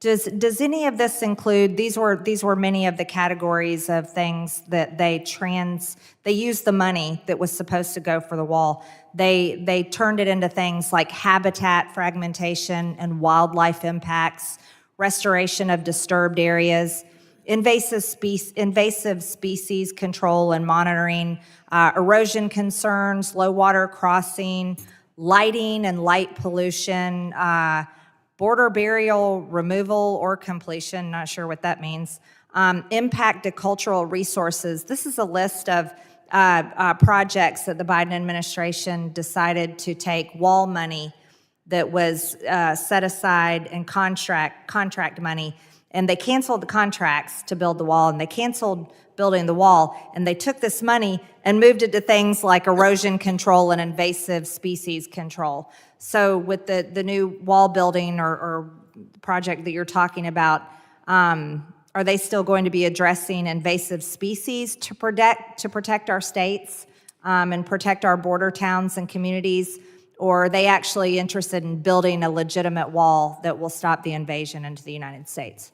As part of barrier construction, for as long as I've been working on barrier programs, which is about 15 years, we have had a long-running relationship with the Department of Interior to ensure that environmental resources are considered as a part of that barrier construction. What those types of projects that you just referenced are not new to this type of work, and in fact have been ongoing with every border project that I've been involved in. Will protecting the land from invasive species, will that save the 300 Americans that are dying daily from fentanyl at all? I don't think so. I yield back, Mr. Chairman. Gentlewoman yields. The gentleman from California, Mr. Garcia, is recognized for questioning. Thank you, Mr. Chairman. And I know we're talking a lot about walls today, and I definitely have some comments and questions about the border wall, but I just want to restate a few facts for the record. First, just as a reminder, and for this subcommittee and for a greater committee, when all the kind of cheering went about, folks trying to really, I think, encourage chaos during the end of Title 42, I just want to really note that there was no chaos happening. The administration has actually done a fairly good job of this transition. I also want to confirm that Border Patrol chiefs have confirmed for Congress that the present situation is actually manageable. We've heard this time and time again. They have said, in many of their own words, there is no crisis at the border. DHS has never been given any kind of stand-down order as well, as has been stated by some in the majority. We have a shared mission of a secure and orderly border. Third thing I want to say is that the Democrats have been saying for years legal pathways have been critical to providing order at the border, especially after Title 42. And I just also want to note that Donald Trump's border wall has always been, in I think my opinion and many others, an anti-American monument and not a real solution to actually any of our issues at the border. Now, we know, as has been stated by our ranking member and others, walls can be climbed, they can be jumped, they don't meaningfully disrupt the flow of fentanyl in this country. We know that fentanyl is coming in from legal ports of entry. And while walls can't solve our problems, they actually do create serious concerns in many cases, and I want to bring up one in particular. I want to raise a case that's been deeply troubling back in California, certainly to me and many of my colleagues. Recently, the San Diego Union Tribune reported a nearly week-long incident in which approximately 150 asylum seekers were trapped between the layers of border wall near the San Ysidro port of entry adjacent to San Diego. Now, according to eyewitness reports from the Union Tribune, reporter on the ground, that migrants tried to leave, but Border Patrol herded them back into spaces between the fences, and migrants at the time believed that they were in custody. Now, CBP detention standards require people in custody must be supplied with basic hygiene items, food at regular intervals, and that water must always be available. But migrants did not receive any of these things, and in fact, it was just one plastic water cooler for around 150 people between these two fences. Now, this does not appear to be an isolated incident. My office and other offices have received reports that migrants are frequently stranded between border walls for extended periods of time, and many of course, are suffering from hunger and dehydration. An article in the New York Times confirmed that this situation is actually played out in other sectors of the border as well. To the committee and to our chairman, to our witnesses, now I wrote the Border Patrol to ask what policies guided Border Patrol responses in situations when migrants may be trapped in portions of the wall, and we received a reply just last week. Border Patrol told me and my colleagues, and I quote, "The individuals in question had not made contact with U.S. Border Patrol and were not constrained from further movement." This is actually from the letter. But now I want to show you actually a photograph, and you can see for yourself, absolutely there is contact being made. And the San Diego Union Tribune, the editorial board themselves, said that Border Patrol claims that the incident was a collective hallucination, and that this was absolutely not the case. And so I hope that there is some better communication from Border Patrol to members of this committee on exactly what happened and what is continuing to happen along this incident. CBP's response does not even touch on the questions we raised about the conditions, guidance, and protocols that exist in this situation and others. Now, Ms. Cooper, as a leader within CBP and certainly someone that's involved, I know that you necessarily don't oversee this exact sector, but I'd like to ask you to please take these concerns back to your leadership and CBP leadership. We've been given no adequate response so far. Is that something that you'd be willing to do? Thank you for the opportunity to respond, Congressman. I can assure you that our U.S. Border Patrol agents take the safety and security of those who come into our custody with great seriousness, and I'm happy to take that question back. Thank you, because right now, Border Patrol leadership is telling us that they're not interacting with these migrants, but there are reporters on the ground that are reporting that this is actually happening, so it's actually of grave concern. I just want to, just close, this is an incredible country. I'm proud to have migrated here myself as a young child. This is a country that does not leave women and children in the desert without food, without water. We have to do better as a country. Certainly, as we discuss things like walls, we should also understand what the impacts are to people that are trying to seek asylum that is actually legal in our country. And so with that, Mr. Chairman, I yield back. The gentleman yields. The chair recognizes my colleague from Alabama, Mr. Strong, for question. Thank you, Chairman Higgins. Colonel Jeffers, Texas acquired 1,700 used border wall panels from the federal government in 2021 to build the border wall. However, the federal government continues to store a significant amount of border wall material that will not be used as a result of President Biden's decision to halt the border wall. Have any state governments contacted the Corps to express interest in acquiring the unused border wall material? Representative, thank you for the question. I cannot answer whether any other states have reached out to us specifically. As I mentioned earlier, the disposition process is managed by the Defense Logistic Agency, so once we receive disposition instructions, DLA would be the ones that would manage that coordination on the DoD-specific contracts. Thank you. I know earlier you mentioned that you're paying about $160,000 per month to store some 20,822 panels. With this in mind, I know that I've received information from the DoD that says that $130,000 a day or $47 million annually is being spent to store material and wall panels. Have you heard of these numbers? Your numbers are absolutely different than DoD's. How much is it costing to store 20,822 panels along with the material to do that? Congressman, thank you for the opportunity to address the question of storage costs or estimates in that case.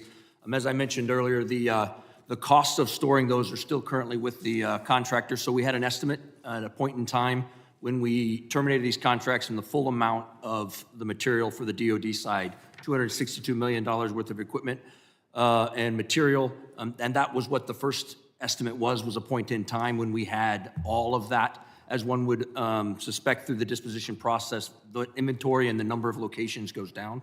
So it's much closer and continues to drop, and that's where the $160,000 a month comes from, and that's current estimate. Thank you. There's a big discrepancy in $130,000 a day and $160,000 a month. But no matter what it is this responsible? You think this is responsible to pay this kind of money to store this border fence? Is that responsible when the taxpayers of America have a $32 trillion debt? Again, sir, thank you for the question. At this point, without disposition instructions, it is responsible for us to pay for the storage of those. At this point, those are estimated costs, so we won't know the finalized costs until later. Thank you. Has the Army Corps of Engineers decided a strategic plan to use the remaining construction material? If so, can the Army Corps of Engineers commit to sharing that plan with the members on this committee? Again, sir, as the design and construction agent, the Corps of Engineers has not come up with the plan to reutilize that equipment. We have a requirement owner that supports that, and at this point in time, I am not aware of any decision yet to reutilize that material. Thank you. What is the cost to the government of canceling the contracts and recompeting them under their current activities? That is one of those questions that it's very challenging to answer because we're talking about a unique process, and each contract would be different depending on what the requirement is, so I cannot provide a specific answer. Thank you. I know that it was also mentioned about, I think, in some of our testimony that we're looking at about 17-to-1 drones. I know that the other side of the aisle mentioned the cartel and the 17-to-1 drones.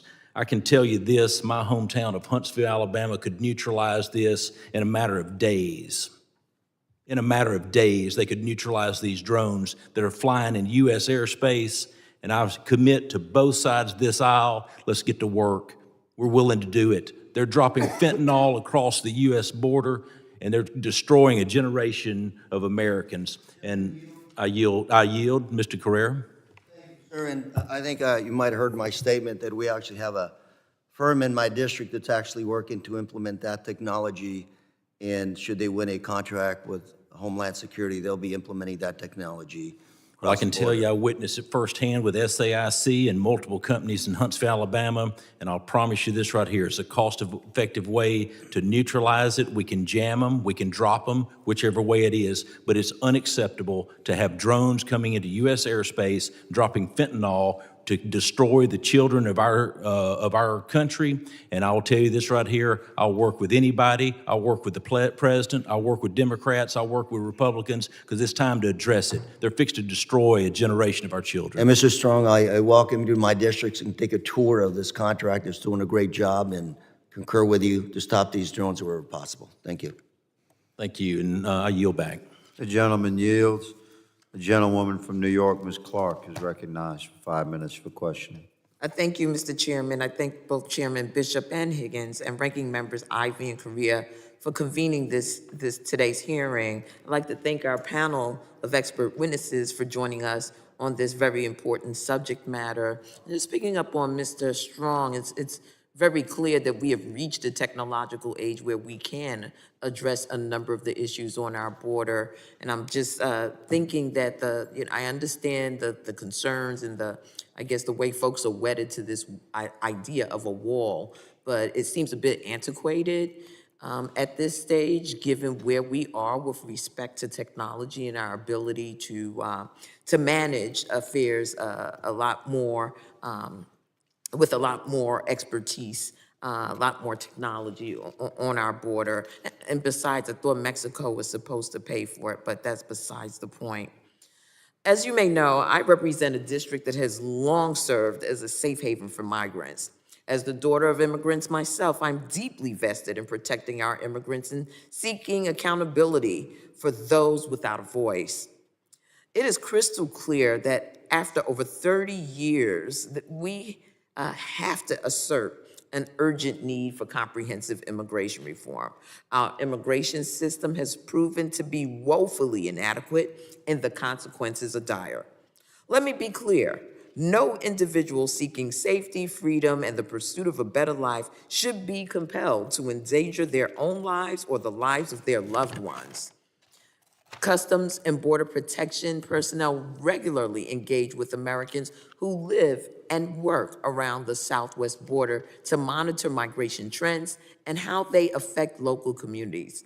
And while my colleagues on the other side of the aisle often try to paint the picture of dangerous lawlessness in these communities, it's just simply not the case.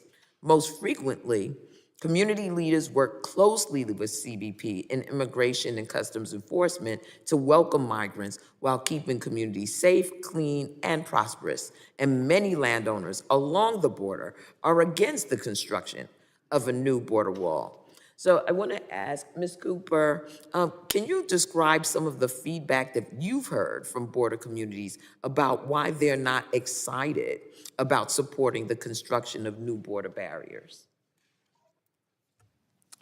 Thank you for the opportunity to speak a little bit about the work that we do to collaborate with communities across the board. As laid out in the plan that DHS issued in June of 2021, we have been engaged in robust community engagement with respect to the border barrier projects that were planned. That community engagement begins with consultation letters that go to, in fact, in the last 2 years, more than 2,000 consultation letters have been sent out. We've engaged in more than 1,700 meetings with community members. And we hear a variety of feedback. We hear support, we hear concern, and one of the things that we are able to do through that consultation process is understand what affects each community, and to the degree that we can, make adjustments to be able to address those things, whether that is with respect to previously constructed barrier system, adjust alignments, in some cases with respect to environmental concerns, create gaps. We've done everything from lizard gaps that allow for migratory species, and a variety of other things to be able to address community concerns. Very well. I think that's a very good approach. And if we, dial down the rhetoric a bit, perhaps we can get to a solution that we can all agree to. With that, Mr. Chairman, I yield back the balance of my time. Gentlewoman yields. The gentleman from Oklahoma, Mr. Brasheen, is recognized. Thank you, Mr. Chairman. I appreciate you all taking the time to be with us today. For years, United States citizens have been clamoring to find a solution for the border. And it's not just about the fentanyl, which is the leading cause of death, we know, from 18 to 45-year-olds. It's absolutely heavily correlated to what's being allowed at that southern border, but it's also weapons and human trafficking. There's a movie, a little-known movie being out right now that you may have heard about called Sound of Freedom. And I think the American people know what a tragedy we have. President Trump's administration, they responded. They built physical barriers. It's been cited that there were many people, some on this committee, on the other side of the aisle that voted for the 2006 Secure Fence Act. President Biden voted for the Secure Fence Act. But yet, as president, he took office and said not another foot, shut down the $15 billion that was to be allocated as mandated by Congress, appropriated under the rule of law, and he, with the stroke of his pen, said not another foot. In the context of 2021, I'm in a construction business. I had a little small business. I found myself in Washington, D.C., and found myself outside of a physical barrier in the fall of 21. That physical barrier had been put in place by Speaker Pelosi, and quite a contrast that months before the president had said physical barriers, they don't work. Nancy Pelosi employed them. And so, Ms. Cooper, here's what I'd ask you is, if physical barriers, as my Democrat colleague a minute ago said, are 30-year-old outdated systems, why did Nancy Pelosi employ them at the same time we're canceling contracts on the southern border around the Capitol building? Respectfully, Congressman, I can't speak to the decision to employ barriers in that context. Do you see a conflict? I mean, in terms of ideology, to say on one side, we don't think physical barriers work. 65 countries, to my colleague's point a minute ago, 1/3 of all countries in the United States have physical barriers on their borders.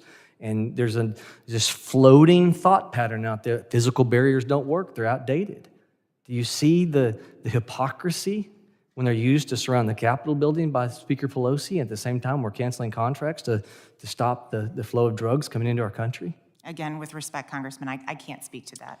Let me pivot. $262 million, Mr. Jeffries, you cited, was the amount of total expense of the material out of the $15 billion that was laying dormant after President Biden said not another foot. $262 million, 20,000 panels.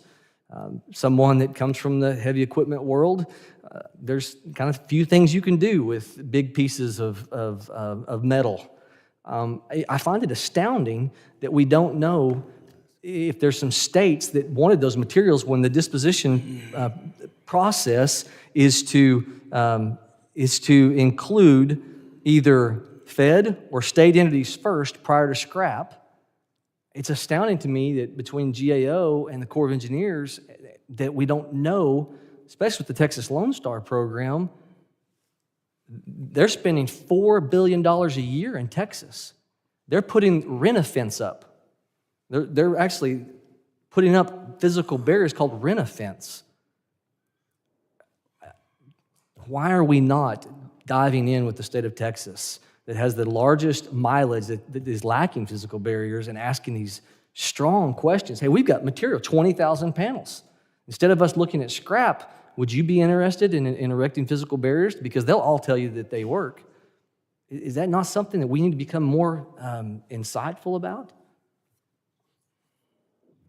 Congressman, thank you for your question and your concern about the buried material. Your numbers are correct. We have 20,000 panels in the storage facility process right now, but we have not received disposition instructions. As the head of contracting, as part of the design and construction agent, we're not part of that decision-making process, so I can't speak to who's having those conversations or where, but I can just speak to the amount of material we currently still have. Well, I'll end with this. I got 23 seconds.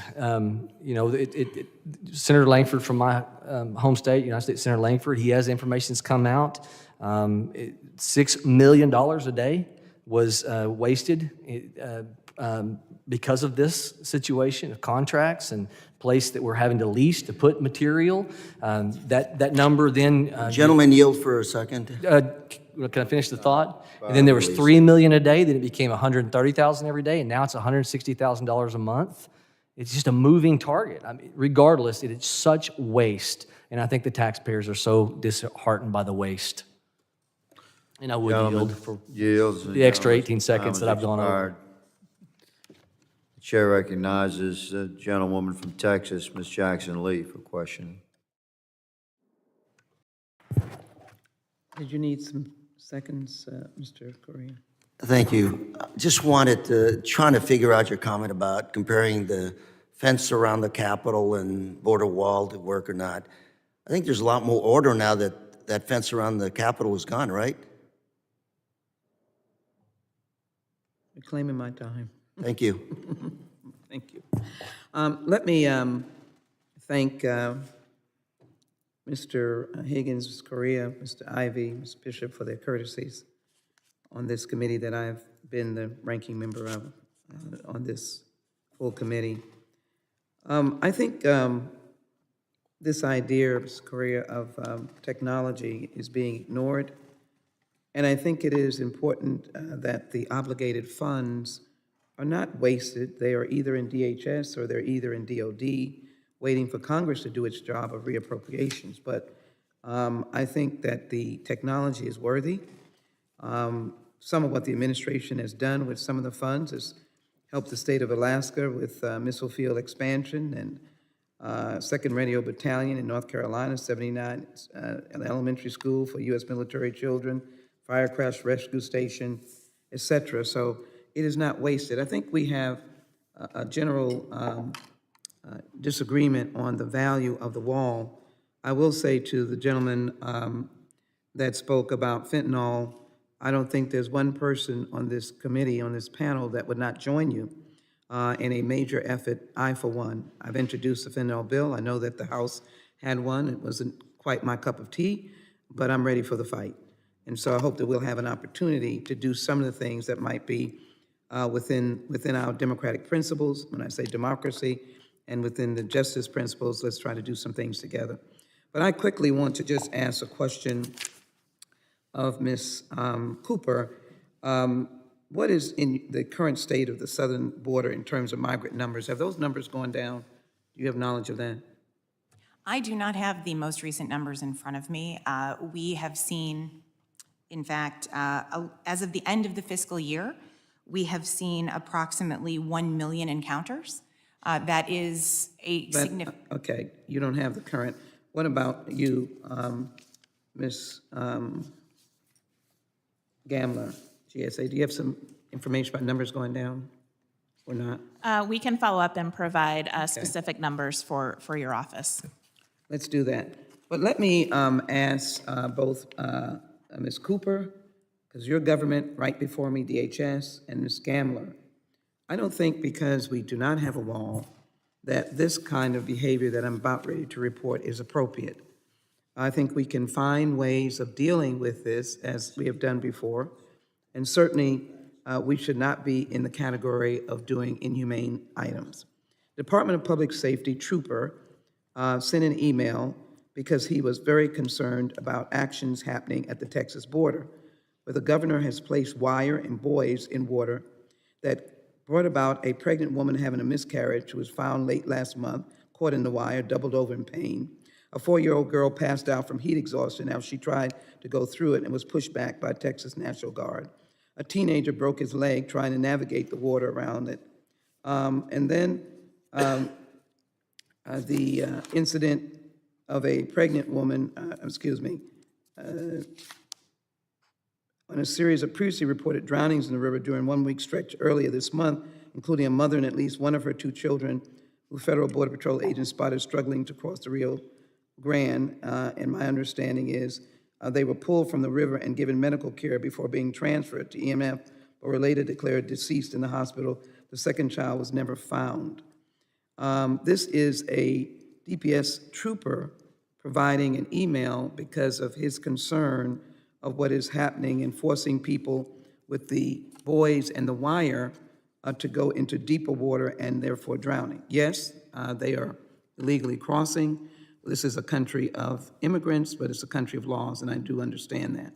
But we have to, the question is that immigration is a federal issue, and it needs to be investigated as to the appropriateness of this kind of action and whether this action is truly left to the states, where you wind up with this continued loss of life.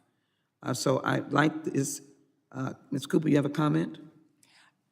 While I can't speak to the policies or actions of the state of Texas, I would like to reassure the Congresswoman and the committee that our Border Patrol agents, as they meet migrants in those locations, take their safety and security as they come into our custody very seriously and ensure to the greatest extent possible that they are taken care of at that moment. And I would expect to do so, and I've seen them and I know they do, but I am asking that you carry this request for an investigation from me regarding the actions that this DPS trooper, has suggested. And we can provide you additional information, and I would ask Ms. Gamler, I know that you're in GAO, that we provide you with information. I've only cited what the trooper has cited in terms of maybe Border Patrol agents being forced to try and help these people. I think that's what I indicated. They were trying to help someone drowning in the middle of buoys and wires, but I would like to have an investigation in that. Congresswoman, thank you. Well, we'd be happy to talk with your office after this hearing. And let me also just note that GAO has done prior work looking at CBP's provision of care for individuals in its custody, and we've made recommendations to CBP in those areas. We'd be happy to brief your office on that work as well. Let me just finish one sentence, Mr. Chairman. Thank you for your indulgence. I think I was specifically making the point of how difficult it makes whether CBP or in essence Border Patrol, which is at the border, make their job difficult when state actions like this cause what this trooper has suggested has occurred. Loss of life, miscarriage, 4-year-old broken leg, and a mother and her 2 children, one missing, mother and child dead. And so I think that we have established that immigration and border security is a federal issue. Whether we agree or disagree with the wall, it's a federal issue, and this should be investigated whether a state is intrusively, wrongly engaging in immigration responses. I yield back. Thank you. The gentlewoman yields, and with respect to her request, I feel compelled to state that the state's actions, the state is not here today to speak on their behalf. And I would ask that the gentlewoman's questions regarding state law enforcement actions be appropriately directed, whereby she may receive the answer she seeks. But this committee does not have a witness here today from the state of Texas. The chair recognizes the gentleman from Arizona, Mr. Crane, for questioning for 5 minutes. Thank you, Mr. Chairman. Today in this committee hearing, I've heard that walls will not stop the immigration crisis that we see today. I've heard that walls also will not stop a drone. I've also heard that people are tunneling under walls, and let's not forget the ladders that people are using to climb over the walls. I want to remind this committee that this committee is called the Homeland Security Committee. It is not called the Homeland Wall Construction Committee. Why do I point this out? Because real security, whether at your house or on the southern border or in a prison or at a military base overseas, has always been and will always be protected by overlapping deterrents. I'll say it again, real homeland security is supported by overlapping deterrents. Now, a wall is simply just one of those deterrents that overlaps and works in conjunction with well-trained agents, technology, intelligence, and more. Why? Because you can't just say that one security element is going to keep you safe in any of those environments that I pointed out. It's kind of like saying, I'm not going to use a lock on my front door because it's antiquated and people can go through the window, they can climb the backyard. It would be the same to say I'm going to use a lock on my front door, I'm going to use an alarm system, and I'm also going to use a camera system. That's overlapping deterrence at your own home. And any professional that came in and gave you a site security assessment on your home would advise you to use overlapping deterrence. And I think it's sad that we're still talking about very rudimentary, basic, simplistic, common knowledge security measures when we know what we're trying to protect.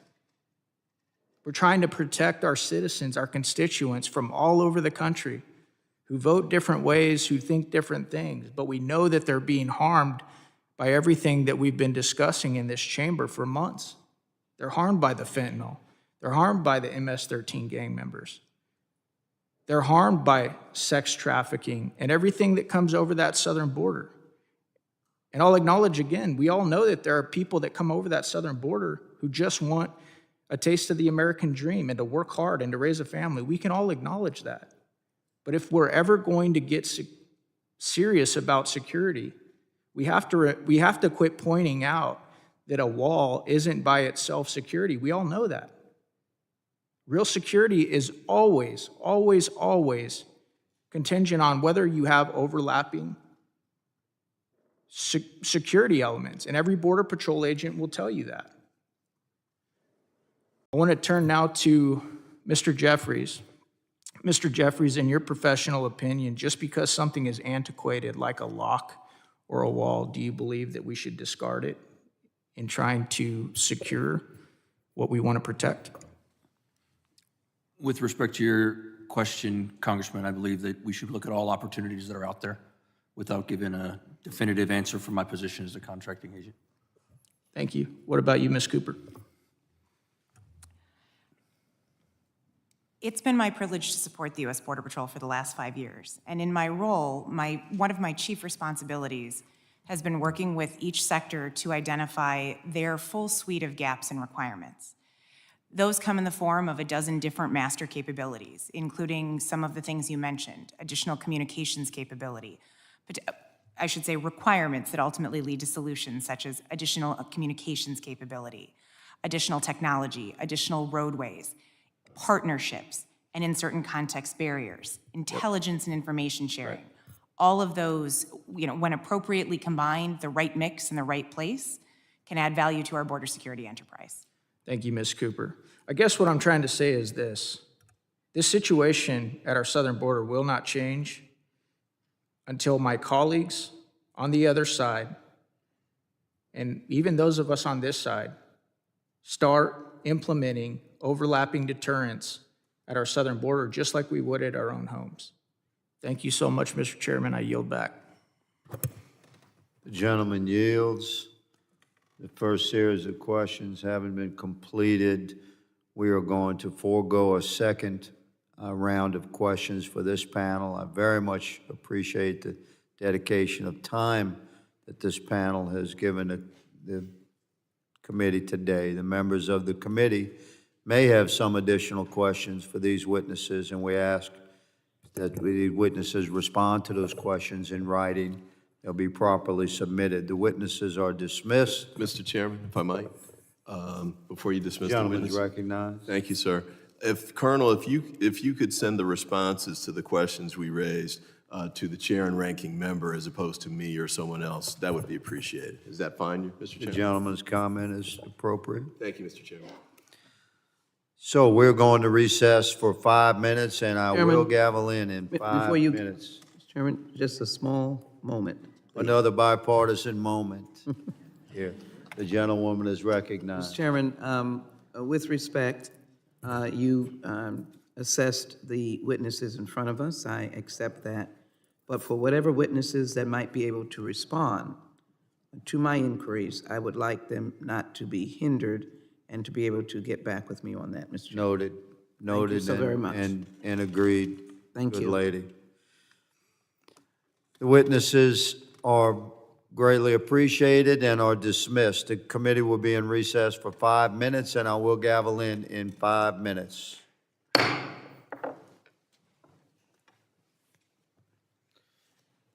I can pee in 5 minutes.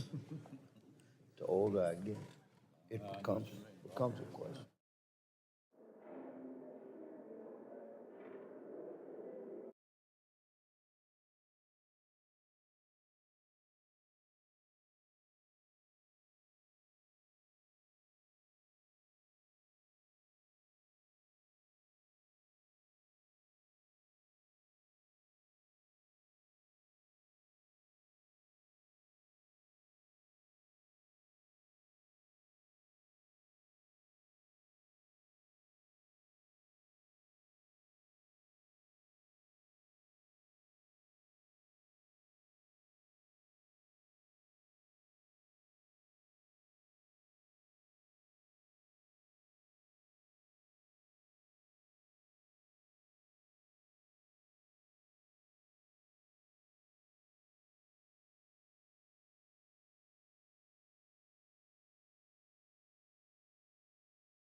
Security and Enforcement and Subcommittee on Oversight, Investigations, and Accountability will come to order.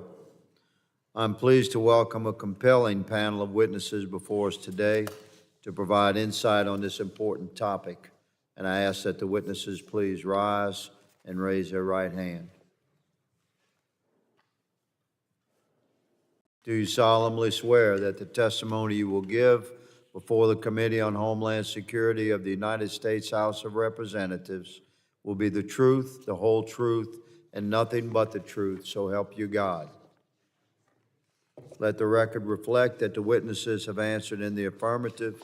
Thank you, and please be seated. I'd like to now formally introduce our second panel of witnesses. Mr. Ron Vitiello, in his over 30 years of public service, has served as Chief of the United States Border Patrol, Acting Deputy Commissioner of Customs and Border Protection, and Director of Immigration and Customs Enforcement. Mr. Jim DeSotley currently serves as the Chief Executive Officer of Lone Star Pipeline Contractors, a Texas-based pipeline and facility company contracted to assist in the construction of the border barrier system. Mr. DeSotley has substantial experience in infrastructure, construction, and technology.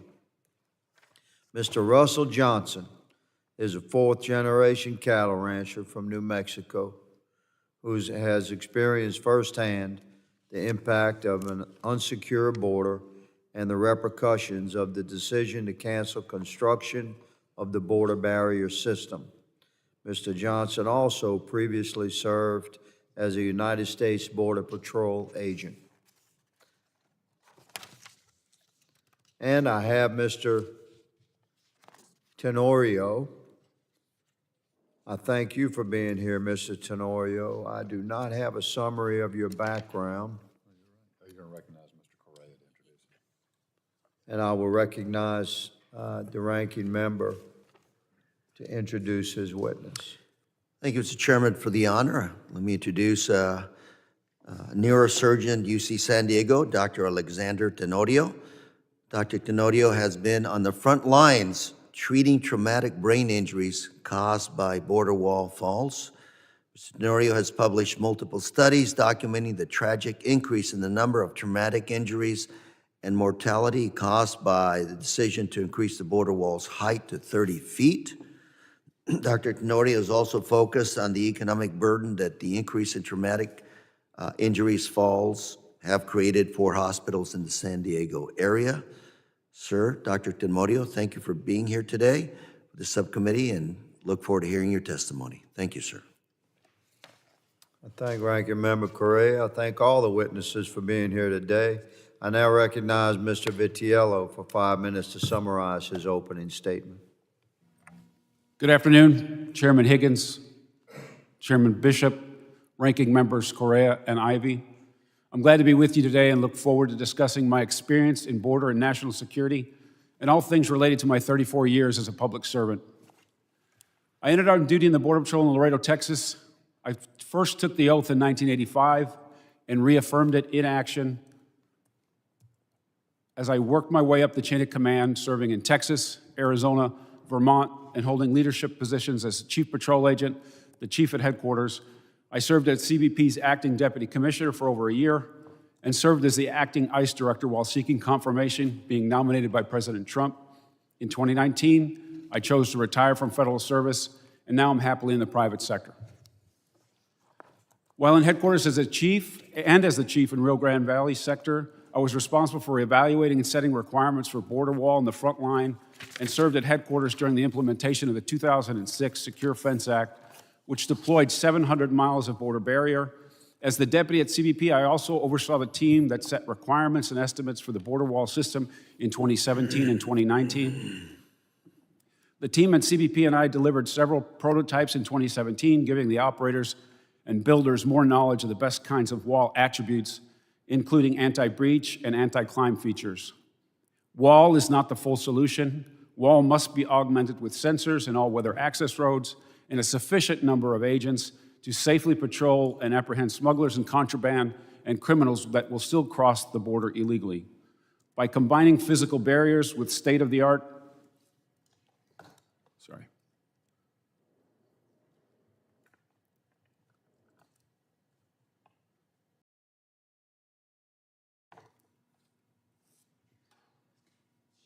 technology works until it doesn't.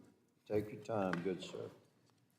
The construction of wall and the augmentation of advanced technology on our southern border would significantly enhance our national security, control immigration flows, combat criminal activities, ensure public safety, and promote fiscal responsibility by combining physical barriers with cutting-edge surveillance and detection systems. We can effectively address the challenges posed by unauthorized border crossings while maintaining the integrity and sovereignty of our nation. Border wall system works, frontline agents know it, and the data shows it.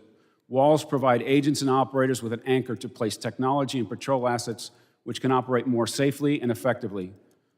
Securing the homeland is the responsibility of the executive branch. Policies by combining physical barriers with cutting-edge surveillance, border wall system work, frontline agents know it, and the data show it. Walls provide agents and operators with an anchor to place technology and patrol assets which can operate more safely and effectively. When we talk about border wall system, I was implementing on the front line for Secure Fence Act in the Rio Grande Valley sector. I was at headquarters during the Trump administration when we did the combined wall requests that he made to Congress and eventually got funded and accessed funding for. This is an important distinction. Wall by itself isn't going to help the Border Patrol agents, the men and women that are out there on the front lines each and every day. It's a system. Cameras, sensors, all-weather access roads, and a sufficient number of agents to do the work that we ask them to do each and every day. It keeps them safe, it keeps the community that they live in safe, and it protects us all. Border security is national security. I thank you and look forward to your questions. Thank you, Mr. Vitiello. I now recognize Mr. DeSoto for 5 minutes to summarize his opening statement and also to correct our pronunciation of your name, good sir, if I haven't gotten it right thus far. Mr. DeSoto, you're recognized. Thank you. Well, it depends on which side of the family. It's either DeSoto or DeSoto, so either one. DeSoto is what I pronounce it as. So, Chairman Higgins, Chairman Bishop, Ranking Members Correa, Ranking Members Ivey, and distinguished members of the subcommittee, I want to thank you for allowing me to testify in front of your subcommittee today regarding our experiences as a subcontractor on the southern border wall. So as an overview, in July of 2019, Basilico Contractors of Long Island, New York, contracted PLC Group, DBA Lone Star, regarding potential work on the border wall that was being constructed along the U.S.-Mexico border.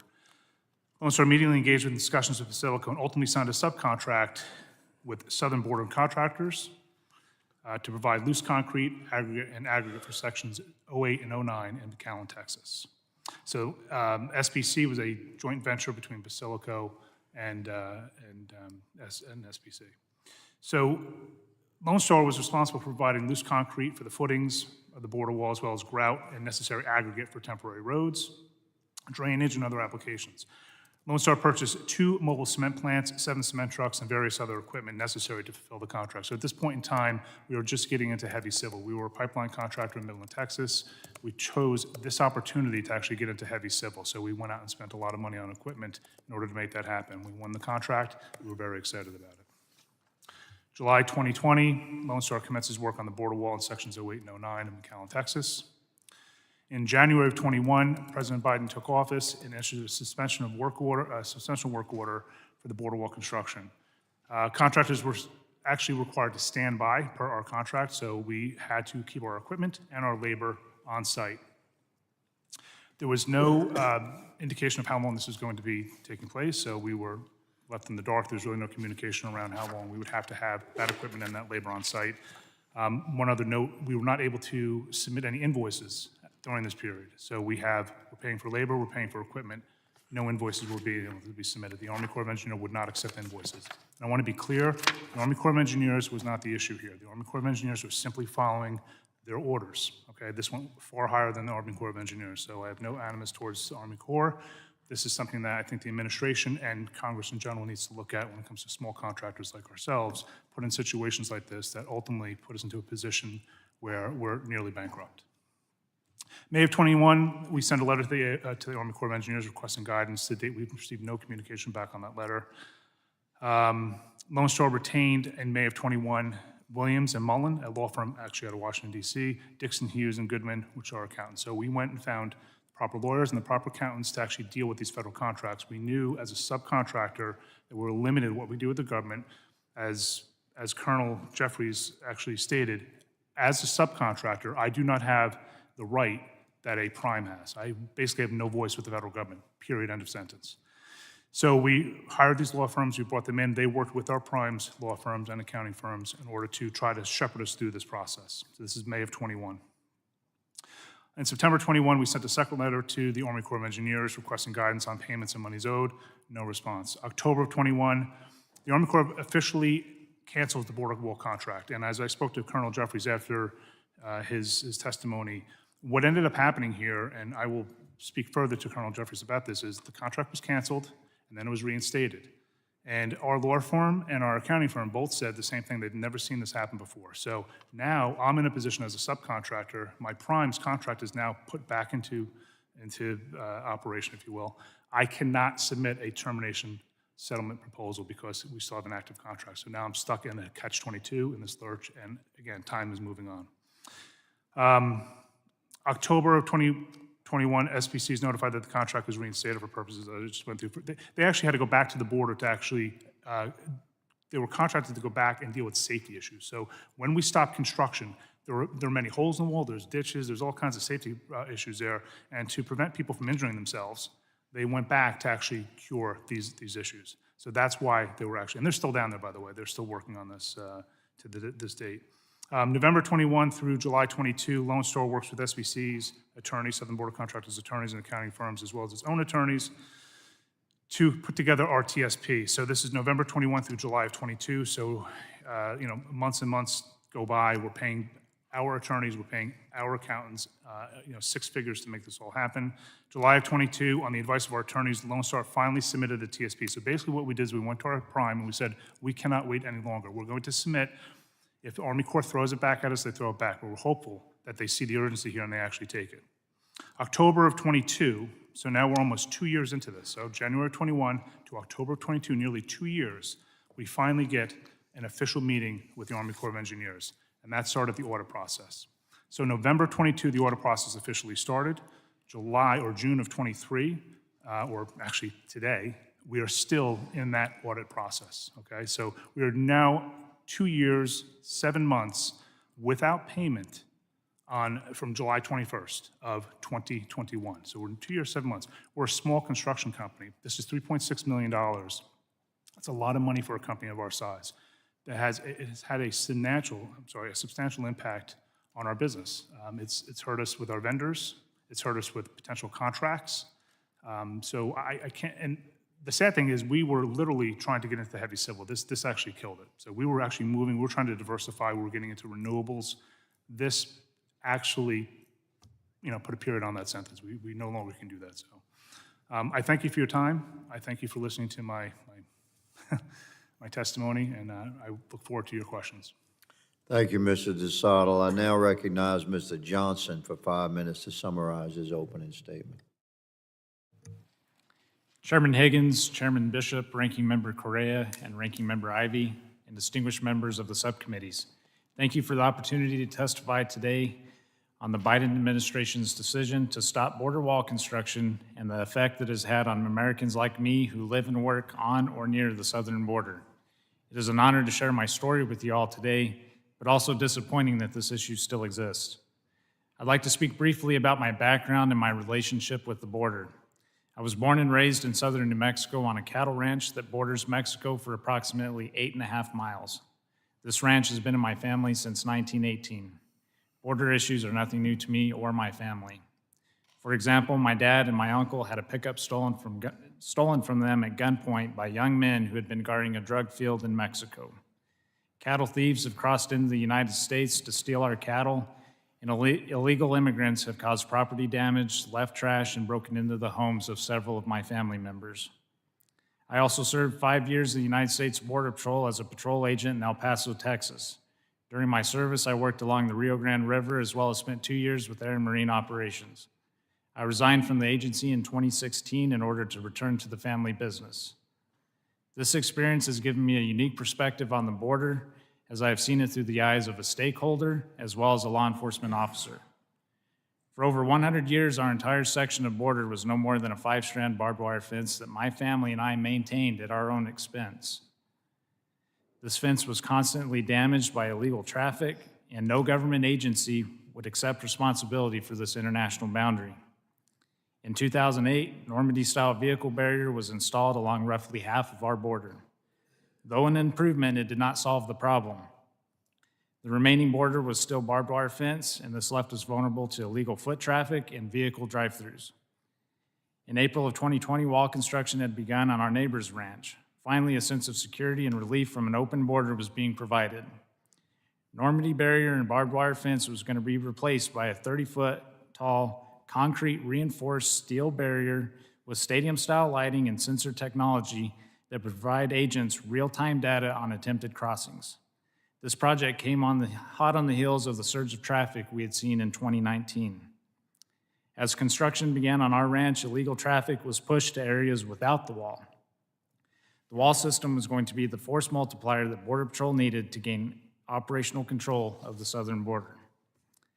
When President Biden signed the executive order to halt border wall construction, we were left with a 3/4-mile gap, one border monument access gate that hadn't been installed, and a few miles of wall that had not been filled with concrete or welded together.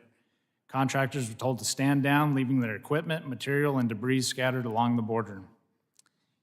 It's important to note that in New Mexico, the wall was built on the Roosevelt Reservation. For this reason, my family and I were never approached by the federal government nor given any information regarding wall construction. All information I received was from talking to contractors or the United States Army Corps of Engineers. Contractors were eventually told to just make things safe. In doing so, wall panels were consolidated into 2 different areas, one on our ranch and the other on our neighbor. We were also left with 2 areas of massive piles of gravel and rock left over from the construction in the mountains. The above-mentioned locations on our ranch are on Bureau of Land Management land, and my family owns a grazing lease on said land. This material has been sitting on the border for over 2 years. Taxpayer dollars are being stockpiled rather than being utilized for their intended purpose. Contractors are now telling my family that these wall panels are going to be hauled off for scrap. If anyone ran their business as inefficiently as the federal government has handled this project since the shutdown, they would all be broke. In the months leading up to January 2021, there was little illegal traffic through our area. When the project was shut down, we saw an immediate increase in traffic. We continued to see this upward trend until Title 42 was lifted. Border Patrol agents tell me that the traffic in my area is slow, but remains steady. In closing, our government does not have operational control over our southern border.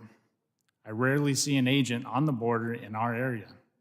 If you do see an agent, they're further north chasing groups of people that have already made it several miles into the United States. I've traveled over 2,000 miles and left my family and business to be here today. Every time I leave, I fear for what my wife and kids may encounter because of our open border. These are fears I shouldn't have as an American living on American soil. My government is failing to protect this country, and the fiscal irresponsibility is appalling. I'd like to thank the committee for allowing me to testify today and look forward to answering any questions. Thank you, Mr. Johnson. I now recognize Dr. Tenorio for 5 minutes to summarize his opening statement. Good afternoon, Chairman Higgins and Bishop, Ranking Members Correa and Ivy, and members of the subcommittee. It is an honor to testify before you today about the humanitarian toll and the economic burden imposed by increasing the border wall heights across the southern region. I am a 4th-year neurological surgery resident physician at UC San Diego Health. As part of my duties, I treat patients with devastating neurological conditions, including injuries to the brain and spinal cord. This often requires emergent and life-saving treatment of injuries that also includes traumatic injuries after border falls. I have been at the front lines and witnessed to the devastation that these raised border walls have caused every single day. During my tenure at UC San Diego, my trauma colleagues and I have observed an unrelenting increase in traumatic injuries after these falls. We were the first institution to describe this phenomenon and have published several peer-reviewed articles detailing this emergent public health crisis. Our research shows that since the U.S.-Mexico border wall was raised up to 30 feet in 2019, there have been a record number of traumatic injuries from border falls. Hospital admissions from border falls at our two major trauma centers have increased almost 10 times when comparing 2021 to 2016. Not only has the frequency increased, but the severity and mortality have risen significantly. There have been 16 deaths after the border wall was raised compared to 0 prior. We are also now seeing record number of severe injuries to the spine, the brain, and even the brain's blood vessels, which otherwise can only happen with high-impact trauma. Research from our colleagues in Texas also shows significant increases in border trauma admissions, indicating to us that this is widespread. In addition to the profound human cost, there has been increased economic burden to our healthcare system. At our hospital, charges for each patient suffering a spine injury after a border fall increased 70% since the border wall was raised. At our two major trauma hospitals, total hospital costs due to all traumatic injuries after border falls increased by 636%, from $11 million during the 2016 to 2019 period compared to $72 million during the 2020 to mid-2022 period. Now, these are individuals with families escaping violent threats, untenable economic conditions, and political upheaval. I am reminded of a young patient of mine who had suffered a severe spinal injury and would require surgery. He was a farm laborer back home who had lost his job and his home. He had a young daughter and a young wife, and he was now unemployed living in the streets. He came to the U.S. to escape extreme poverty and feed his family. Now, as I attended to him at our trauma bay and described the extent of his injury, his response wasn't whether he would be able to walk again, but rather he responded, ¿Cuándo voy a salir del hospital para ver a mi familia? When will I leave the hospital to see my family? Now, I asked the subcommittees to consider the following. Do you believe this individual left his family, risked his life, and climbed that 30-foot barrier due to trivial circumstances? As the son of a father who escaped violent threats in his hometown and now a witness to these stories, I can assure you that these people I care for are searching for the same things we all do: safety, security, and a chance for a better life for their family. Ultimately, these raised border walls have resulted in a record number of traumatic injuries, increased severity and mortality, and increased economic burden to our hospital systems. As a neurosurgeon, I must reveal this untold human suffering and strain on financially strapped hospital systems to our nation. I fear this trend will only get worse until we further study the full extent of the humanitarian and economic cost from our current border infrastructure. Only then can we determine sensible alternative solutions. Thank you to both subcommittees for inviting me to testify today, and I hope you do all within your power to recognize the harms of the raised border wall. Look forward to your questions. Thank you, Dr. Tenorio. Members will be recognized by order of seniority for their 5 minutes of questioning. An additional round of questioning may be called after all members have been recognized. I now recognize myself for 5 minutes of questioning. Mr. Johnson, you stated you had massive piles of rock and gravel and material. I'm not talking about the steel. I'm talking about massive piles. Describe what you mean by that. Thank you for the question, Chairman Higgins. In a portion of the area where the border wall was constructed on our ranch was through a slightly mountainous area, and so the mountains had to be taken down to certain grades to accommodate the wall. And in doing so, all that rock was taken and piled up. But rather than wasting that rock, they were going to crush that rock into using on the all-weather access roads that were to be constructed. Understood. It was byproduct of the construction effort. Give us an idea, when you say massive, the size it was suburban or the size of this committee hearing room? Probably 2 to 3 times the size of this room, sir. Okay. There you go. So America can get an idea. It's on a man's private land. just left behind by the government. He's not going to clear that with a shovel and a wheelbarrow. No, sir, Mr. Higgins, if I may, that is on Bureau of Land Management land, but we own the lease of that land. Oh, I understand. It's not private property. But that, certainly, it's not usable, Correct. right? And are you being compensated at all for the materials left behind, including the steel and anything else? No, sir, not compensated. And like I mentioned in my testimony, we've never been reached out to by any government entity regarding this project. It's always been us reaching out to them. Have you invoiced the government? No, sir. I suggest that you do. I'd like to see us discuss that in appropriations. Tell us about the steel, Mr. Johnson. When you say that you described it in your opening statement, but tell us how much steel has been left behind. I haven't gone out and actually counted it just because of the vast quantities of it. But in the pictures that were up here a minute ago was the section that is on our property. And it's probably more than enough panels to fill that 3/4 mile gap. And then the storage yard on our neighbor's ranch has probably 3 to 4 times that in panels.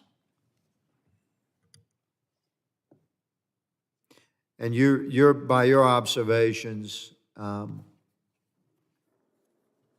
steel, how would you grade the quality of that steel?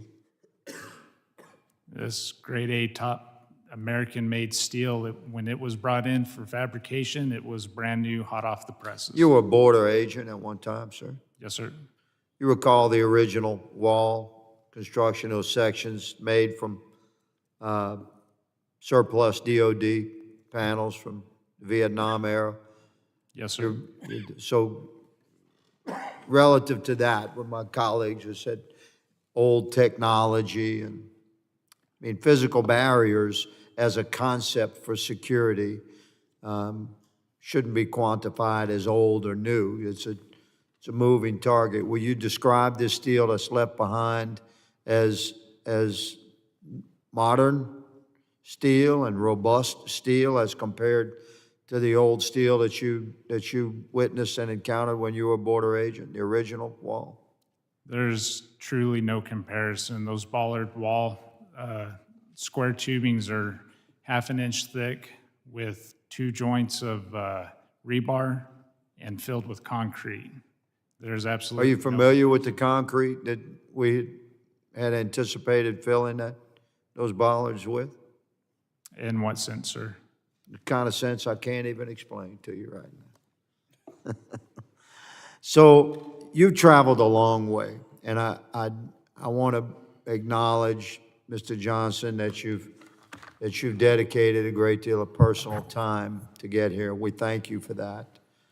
I would like to close by just asking Mr.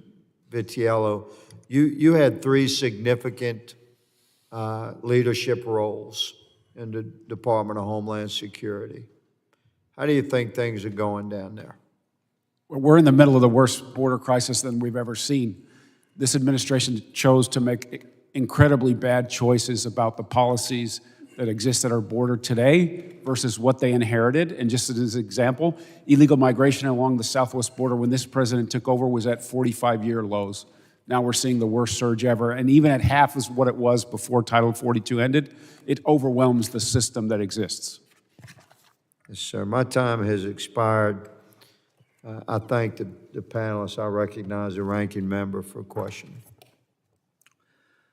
Thank you, Mr. Chairman. I also want to thank the panelists for traveling far to be with us today. It's important that we, as policymakers, are informed of what's going on out there. So thank you for being here today. Start out with Dr. Tenorio, San Isidro area. Last time I was out there, I believe I counted 3 walls. How many walls do you have out there? There's, from my understanding, currently there's an 18-foot barrier, and then there's a 30-foot barrier that was also constructed afterwards. and those have been there for a while, and yet you still have these issues of people trying to crossing, and major injuries resulting. Correct. So the border walls were, the construction was ended in the year 2019, at the end of 2019. So all of our studies and research shows that after that, meaning starting in 2020, we started seeing these record number of traumatic injuries. As a neurosurgeon, I treat some of the most devastating injuries to the brain and the spinal cord and even the brain's blood vessels. And a lot of these injuries, of course, we started seeing them after it was raised. Mr. Chairman, I'd like to submit for the record, 20 minutes ago, CBP just released their June 2023 monthly update. I'd like to submit that for the record. And the numbers show lowest southwest border encounters since 2021, February 2021. In June, the first full month since the lifting of Title 42, the U.S. Border Patrol recorded 99,545 encounters between ports of entry along the southwest border. That's a 42% decrease from May of 2023. Total southwest border encounters in June, including individuals who presented at ports of entry, were 144,000, about a 30% decrease from May of 2023. These are the lowest monthly southwest border encounters since 2021. I'd like to present this for the record. And Mr. Johnson, if I can turn to you, sir. First of all, I want to say that you and your family should not be living in fear. You should not have those metal items left on your property, whether it's your private property or lease, just unacceptable. How long did you say, Mr. Johnson, that you've been living there, your family? I was born and raised there, but I've been back since 2016 when I left the Border Patrol. So generationally, you've been there you were born there, so you've been there, how many, your family, how many years? We've been there for 105 years this year. I'm the fourth generation. And when you and CBP in El Paso, you're green or blue uniform? Green. Green uniform, okay.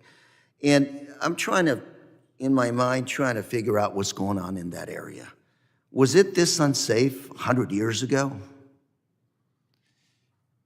That's kind of a catch-2020 on that question. The dynamic... Would you feel less safe today than your family did 50 years ago?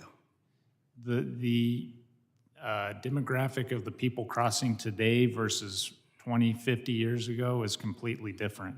20, 50 years ago, the people crossing were legitimately trying to look for a better way of life. That's legitimate, undocumented, looking for a job. And Right. Today you have those refugees, you have others that maybe are not. We don't have any refugees coming through in our area. These people are all wearing camouflage, concealing their footprints with booties. They do not want to be apprehended. They do not want to be part of the system. They're trying to slip through the cracks. I would probably say there's probably some there also that have been pushed in your area given other activities along the southern border. So I think you're kind of bearing the brunt of a lot of things converging on your area of the country, I believe. Would you say that's possibly true? To the best of my knowledge, sir, we're the first gap in the wall coming west out of El Paso, Texas, which is about 90 miles from us. And so I would say, yes, we're catching a lot of the extra activity that's being diverted around the wall. Thank you. I don't have a lot of time left here, 25 seconds, but I just want to say that I want to thank you for being here. And again, I just think our policies need to be designed to make sure that as we try to address these management issues at the border, people like you are not put in harm's way, so to speak. And my earlier testimony was directed really at trying to make the point that we got to work with a whole lot of other factors, a lot of other solutions, a lot of other governments too, in trying to make sure we're addressing these issues. I think that you're here, you made the trip to testify, and I bet you there's folks out there that are also in your situation that couldn't afford to be here today to tell us what's going on. A lot of those people are north of the border and south of the border, and public safety, I think, is an issue that is relevant to all of us, north and south of the border and other regions of the world. So got to work together to make sure Johnson families, your challenges are addressed. Thank you, Mr. Chairman, and I yield. Gentleman yields. I recognize Chairman Bishop for questioning for 5 minutes. Mr. Johnson, since the Biden administration ordered a stop to the border wall construction that was in process, as you've described, what has the Biden administration done to protect you from the consequences that you've described? In our area, the only thing that has changed is there's been one of the fixed integrated camera towers put in, and then they're also discussing putting in a rescue beacon on our ranch that will help migrants that they get lost and give up. They can push a button on this rescue beacon, but I'm not quite sure what that has to do with border security. How has that helped you? It has not. I was interested, would you elaborate a little bit more? You said that people would come across here in camo? Yes, sir, and it literally looks like a military invasion in the sense that they're all wearing the same camouflage, the same boots, the same backpacks, the same booties to conceal their foot tracks. They do not want to be caught. Is this something that's happened only once or twice, or is it a pattern? It's a pattern that started probably in the last, probably about 8 years. Whose responsibility is it to protect you from that? Last I thought, it was the United States government. Why should you be subjected to that kind of invasion across your private property simply because you live and own property at the border of the United States? I thought I should feel just as safe and secure 300 miles inland than where I'm at 3 miles off of the border where my house is located. Folks have opined on this panel, these guys up here are all experts, you know, that border walls, barriers don't work. Mr. Vitello, do they work? You seem to have had a fair amount of experience with that. They absolutely work. Anybody that's been in the Border Patrol for more than 5 minutes knows that it's much easier to control an area when you have a barrier, technology, and the sufficient number of agents, plus access to the border to make it more secure. It provides an anchor for those agents to patrol and control area much more efficiently, much more effectively, and safer. So how do these folks come up with this, or where's the expertise these folks are drawing on when they keep telling us border walls don't work? I'm here to tell you that they do work. Spent a lot of time setting requirements, watching how it works, talking to agents, did a lot of planning around how we were going to protect that border, and they absolutely work. So you've witnessed that they work to help interdict people who are crossing illegally. How about effects on communities adjacent to the border wall? So it's a good question. So it's an anchor for all of the things you must do to control the border. I said earlier about overlapping deterrence. That's a good phrase for it. There is a particular community near San Isidro, Chula Vista. Back in the 90s, before the national strategy and what Border Patrol was trying to elaborate across the southwest border, that was a lawless area.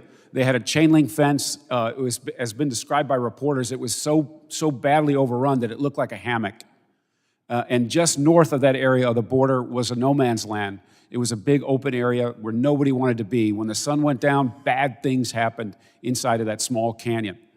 After 1994, the initial fence that was talked about, the Vietnam landing mat, done by Border Patrol, very DIY project, but immediately after that barrier was installed, people started investing in that area just north of the border. Right now, if you go to that area, it has some of the best strip malls, outlet malls, restaurants, and homes that are worth multi-million dollars just north of the U.S.-Mexico border.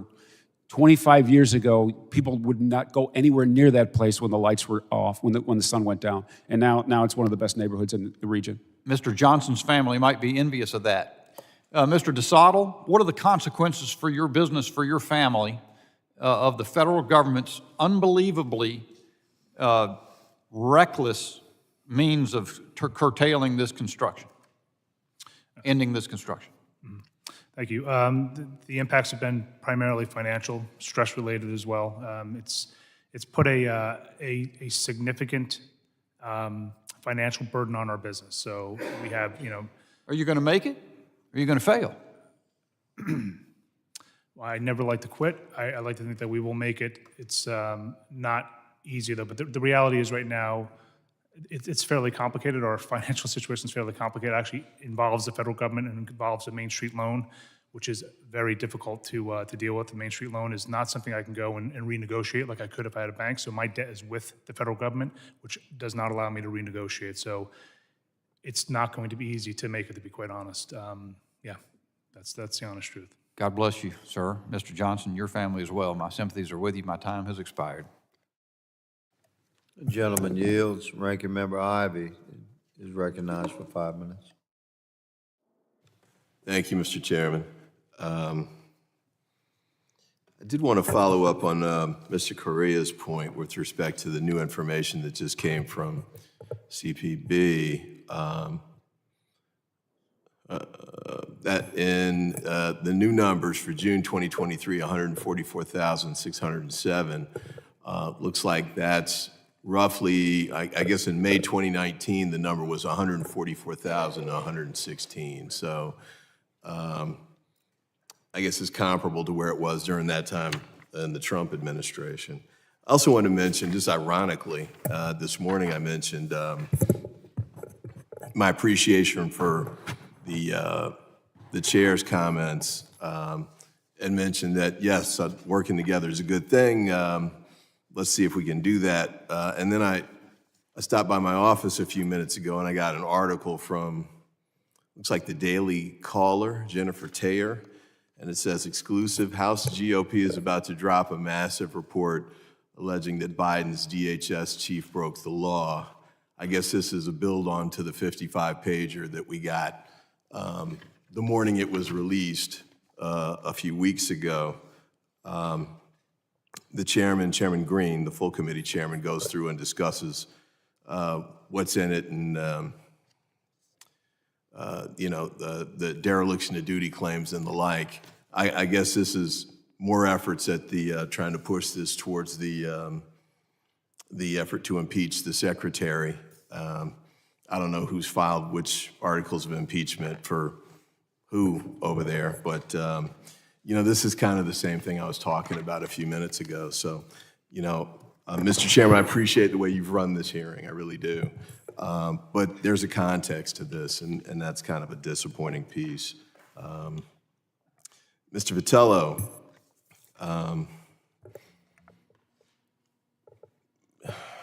I've got, what is this, neo-Klanist party? I guess this isn't new to you. I guess Senator Peters questioned you about this previously. Apparently, this is a statement that you made on a social media platform. Is that right? It was brought up during the confirmation hearing for the ICE director position before the vote at the committee, in which I got bipartisan support. Yes, it was brought up then. Okay, I mean, what does that even mean? What are you saying with a comment like that? My statement is on the record at the hearing. I thought I was making a private communication with an entertainment show. I was wrong about that, and that was a public tweet. It was my novice ability of using Twitter back then. I apologized to the committee at the time and said I meant no offense to anyone, and we left it there. Well, look, I appreciate the fact that you thought it was a private comment, although I can't say I find that particularly reassuring, the fact that you would... It was based on the context that was in the program. What program was that? It is the Mark Levin show. Okay, I'm not really familiar with that, so I guess I'll leave it alone, but I'll move on. I want to say this to Mr. DeSoto. I apologize if I mispronounced your name. I was studiously saying Lone Star earlier in the hearing, so I wouldn't mess it up.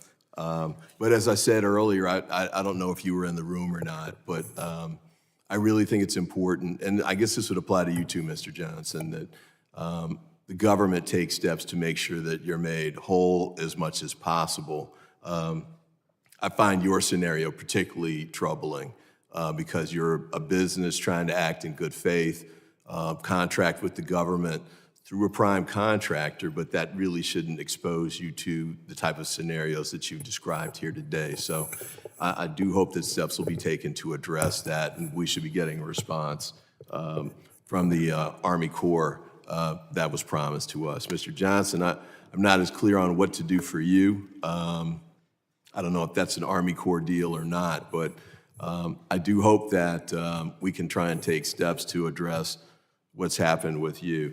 But look, this is real people, real businesses getting caught in the crossfire of political disagreement in Washington, D.C. That's unfortunate that you're in the middle of that. I don't agree with the desire to spend whatever that number was. I think it was $22 billion to build 900 more miles of wall, because I think there are more effective and efficient ways to protect the border.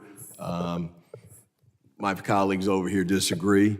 Let's shake it out. But I don't like having civilians get caught in the crossfire. So whatever we can do to try and correct this, I will work with whoever wants to do it to try and make it happen. So with that, I yield back.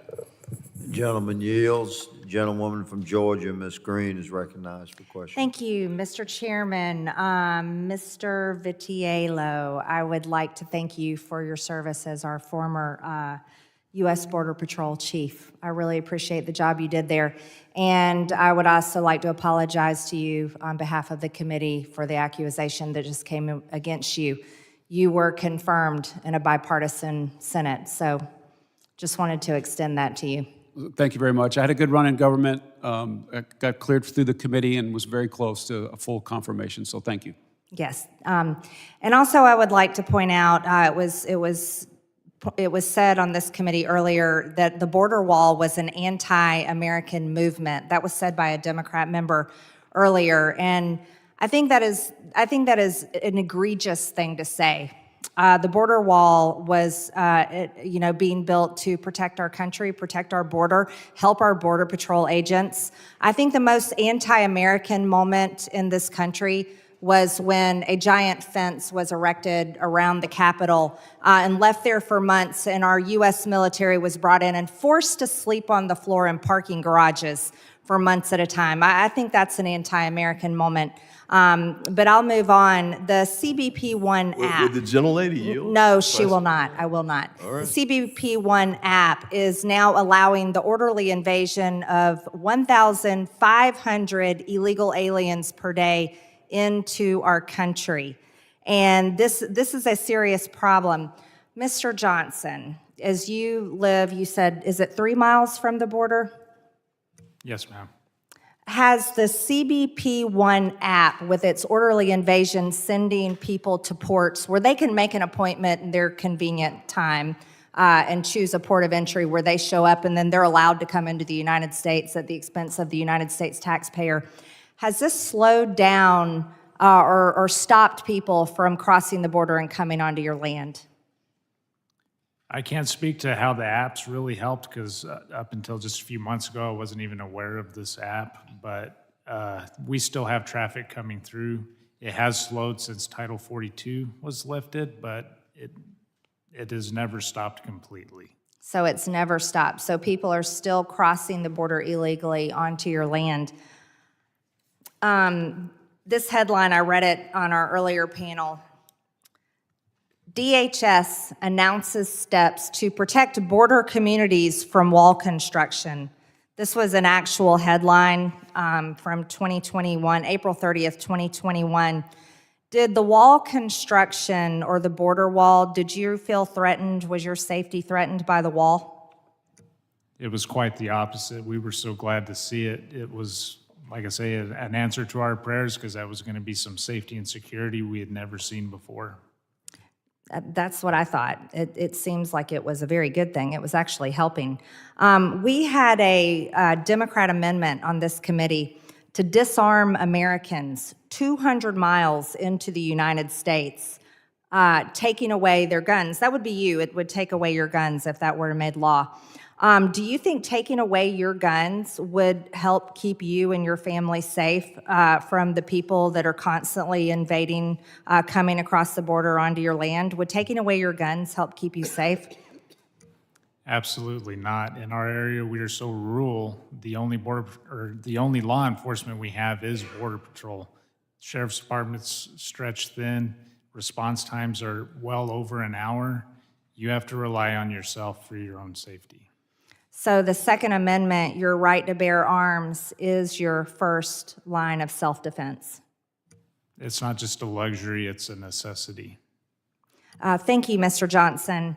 In my district, Georgia's 14th district, which is in northwest Georgia, this is far away from Texas, far away from the border. The fentanyl-involved deaths have increased in Georgia alone, have increased by over 230%. But in my district, fentanyl-involved deaths have increased by over 350%.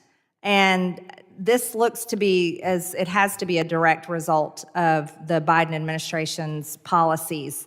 And you can't help but to wonder, what would it be like in my district? What would it be like in Georgia? What would it be like in the rest of the country if 300 Americans weren't dying every single day from fentanyl?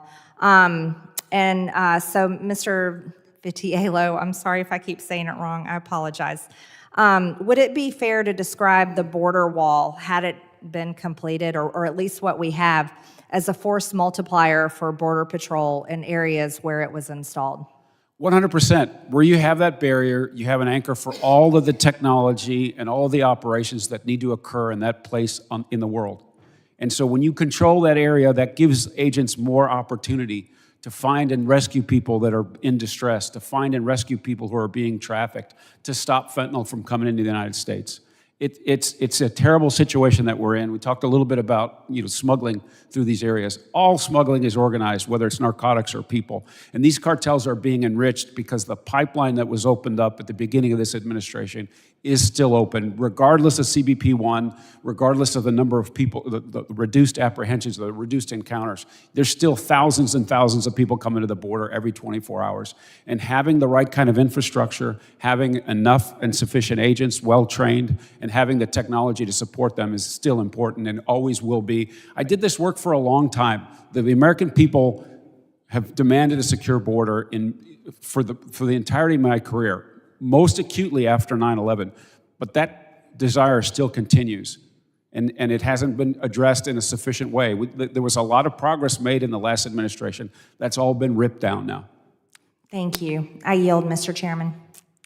Gentlewoman yields. The gentlewoman from New York, Ms. Clark, is recognized for 5 minutes.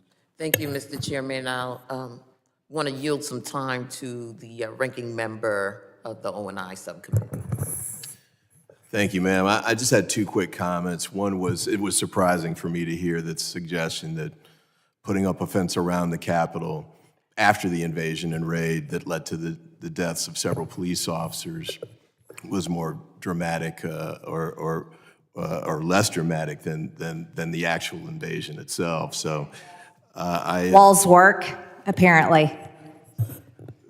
Hopefully reclaiming my time. The time is for Mr. Ivy, not Ms. Green. Yeah, hopefully we don't have Sinaloa trying to come into the Capitol. But what we had happen on January 6th was sufficiently bad, and I appreciate the Department of Justice prosecuting the 700 plus that have done so far. I yield back.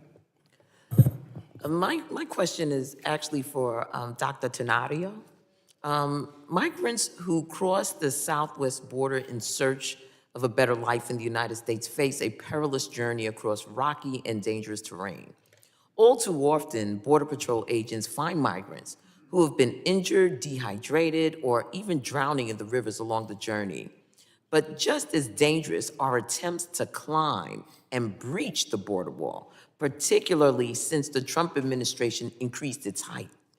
The walls, no matter the height, do not deter migrants. They simply make it more deadly in their attempts to cross. So, Dr. Tenario, can you describe the nature of the injuries you've seen in your time at UC San Diego Hospital and how increasingly the height of the border will increase the number of fatal or near fatal accidents?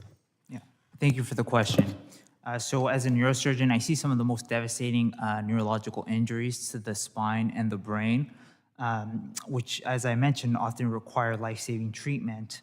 Since the border wall was raised, from our research and what I've observed at the hospital, taking trauma call at this trauma center, there have been a record number of spine injuries. They've increased fivefold since the border wall was raised. Now, more alarmingly, there has been an increase in the amount of brain injuries, and now we're seeing even injuries to the brain's blood vessels. Now, let me say that with these brain injuries and brain blood vessel injuries, we don't see these unless they're suffering from high impact trauma. And a lot of these patients that doesn't get captured in the fatality rate or the mortality rate these are devastating injuries. So these patients often can't, no longer interact with their family. So they're not counted as a fatality. But again, they're left without being able to interact with their families or unable to walk. They can't support their families anymore. Now, going to the mortality aspect, as I mentioned in my opening statement, there were 0 instances of fatalities after border falls. Now, after the border wall was raised, there's been 16. Now, let me mention that this only captures a fraction of what's going on because these are only fatalities that are recorded or captured, but I'm sure there's more that are happening that we don't know about either. Well, I think we really got to find a way to address what has become a challenge to our nation and to those migrants who are seeking a better life.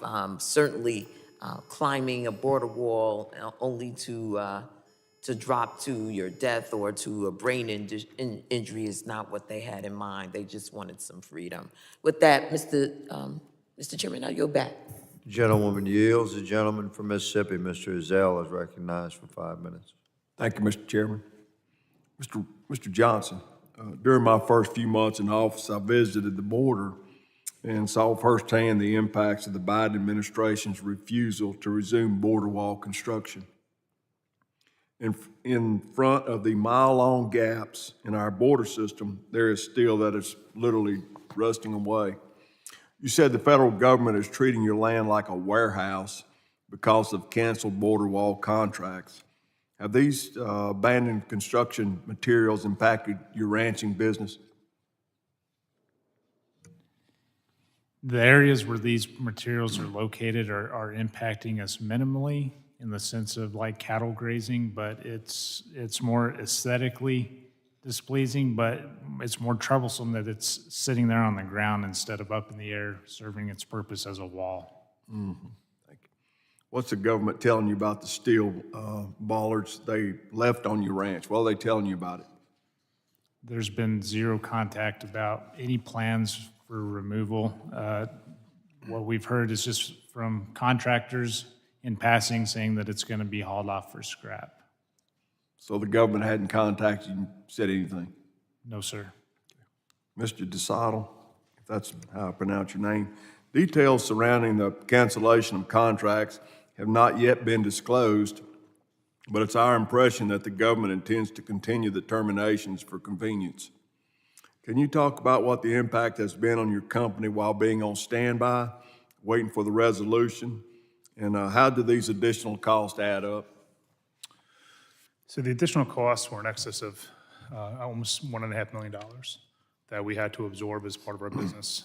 So that was, capital outlay at a time when, if you remember, this was during COVID. So our industry was impacted fairly significantly. And the border wall, as I mentioned earlier, was our first foray into heavy civil. So this was a line of business that we were looking to go into. We were actually excited when we got the contract because we assumed that this was actually going to help through COVID. It was something that was going to continue to be operational. So the impact has been significant. I'm not going to sit here and lie. It's not been the only impact. I'm not going to tell you that either. However, it has not helped at all.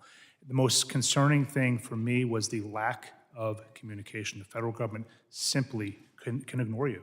They can ignore me when I can't invoice them. I have no recourse whatsoever. Even my prime had no recourse with the federal government. So that was what was most concerning. It was that the federal government simply would not communicate. No engagement, no help, no anything.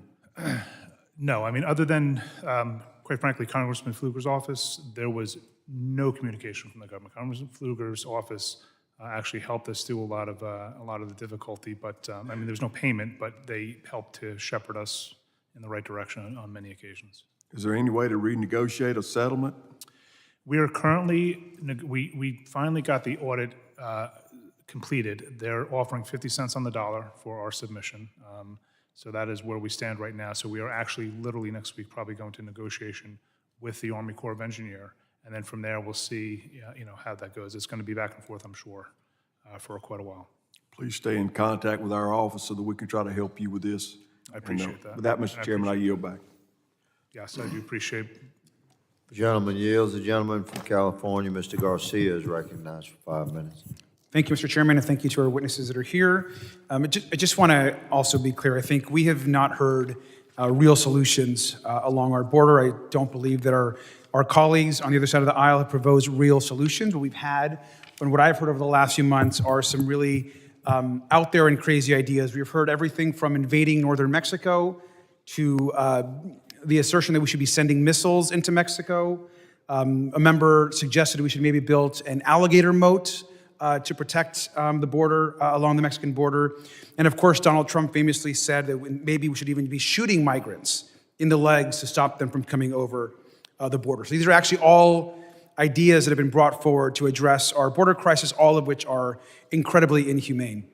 But today I want to address some horrific news that is coming out of Texas. And this has been reported by the Houston Chronicle about the governor. Now, the governor's border security initiative, according to the Houston Chronicle, has ordered state troopers in the Department of Public Safety to push small children and nursing babies back into the Rio Grande River, and they've been told not to give them water to these asylum seekers, even in extreme heat. So I want to submit this article for the record. This actually just came out. I know it's getting a lot of attention, and if I can please submit this article into the record. Without objection.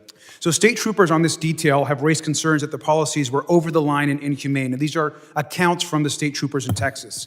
The individual reports themselves are horrific. A pregnant woman having a miscarriage was found late last month caught in a wire, doubled over in pain. A 4-year-old girl passed out from heat exhaustion after she tried to go through it and was pushed back by the Texas National Guard soldiers. A trooper suggested that Texas had set, quote, traps of razor wire wrapped barrels in parts of the river with high water and low visibility.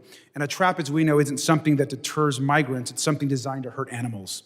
I want to quote from this article directly, and I quote, "The trooper's email sheds new light on a series of previously reported drownings in the river during a 1-week stretch earlier this month, including a mother and at least one for 2 children, who federal Border Patrol agents spotted struggling to cross the Rio Grande on July 1st. It continues, according to the email, a state police boat found the mother and one of the children, who went under the water for a minute. They were pulled from the river and given medical care before being transferred to EMS, but were later declared dead at the hospital. The second child was never found," the email said. Never found. Now, this is sickening, it's un-American, and Governor Abbott's stunts have consequences. On another shift, medics said they found about 120 people camping out, including nursing babies and other young children, exhausted, hungry, and tired after a day where the temperature reached 108 degrees. Now, the medics were ordered to push these people back into the river. The medics said that this was, quote, not the correct thing to do, end quote, and that could have led to a risk of drowning or great injury. They were told to leave the area. Now, these aren't reports, by the way, from activists or human rights groups, which could just be ignored by some. These are actually quotes and statements from frontline law enforcement officials that are working there along the border. Another frontline law enforcement official said, and I quote, "I believe we have stepped over a line into the inhumane. We need to operate correctly in the eyes of God," end quote. Now, the United States, as far as I'm concerned, should not be leaving babies to die in the desert or forcing pregnant women back into rivers. We don't order our law enforcement officials to leave people to drown or die. We all want a secure and orderly border, but Governor Abbott's brutal orders aren't accomplishing that, and that needs to be brought up today in this hearing. This conduct is disgusting, and this issue surrounding this incident should be brought forward into this committee to answer questions. That governor needs to be held accountable. I yield back. The gentleman yields. The gentleman from Oklahoma, Mr. Brashear, is recognized for 5 minutes. Thank you, Mr. Chairman. So under the Trump administration, build a wall. Common theme, build a wall. Illegal immigration was at a 45-year low. Biden takes office, President Biden says, not another foot. We now have historic numbers of illegal immigration occurring at our southern border. It's not a coincidence. The thoughts on physical barriers go hand in hand with what we see as the consequence, the fruit of the decisions. Are you going to be serious about the rule of law, or are you not? We talk about deaths. I think all of us, in our humanity, our heart goes out to people that undergo hardship. But where's the hardship coming from? What is causing people to drown as they cross the Rio Grande? It's because of a message that says our border is open, increases the number, increases those people that are drowning.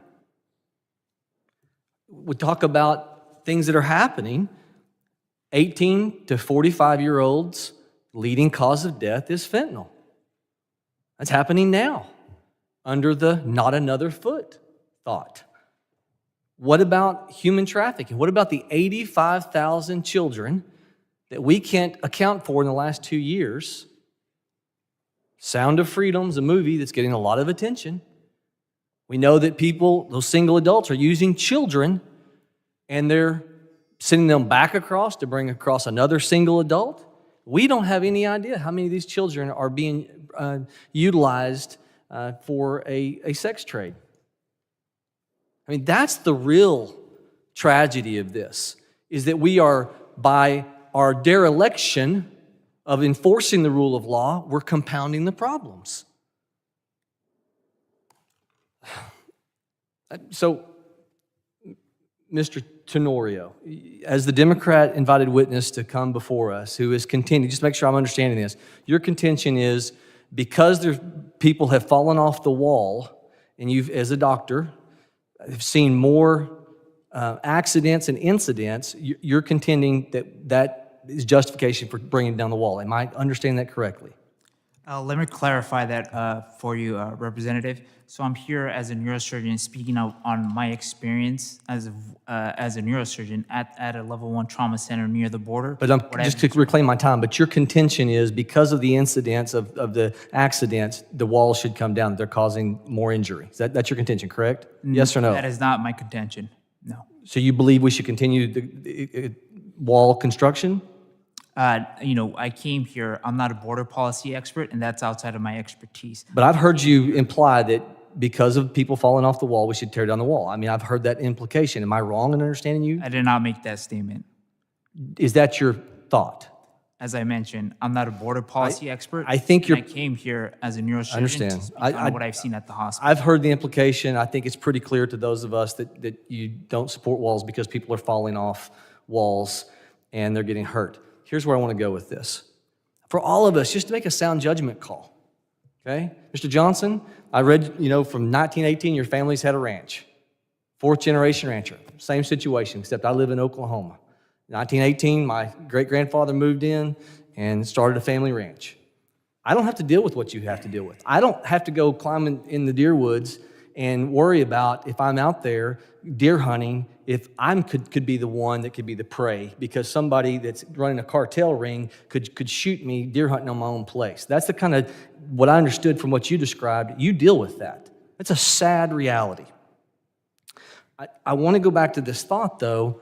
I mean, if somebody cuts the fence and is stealing your cattle, I mean, given what you described, they're not having to cut the fence to steal your cattle, and they slice their hand, should you be responsible for their medical bills?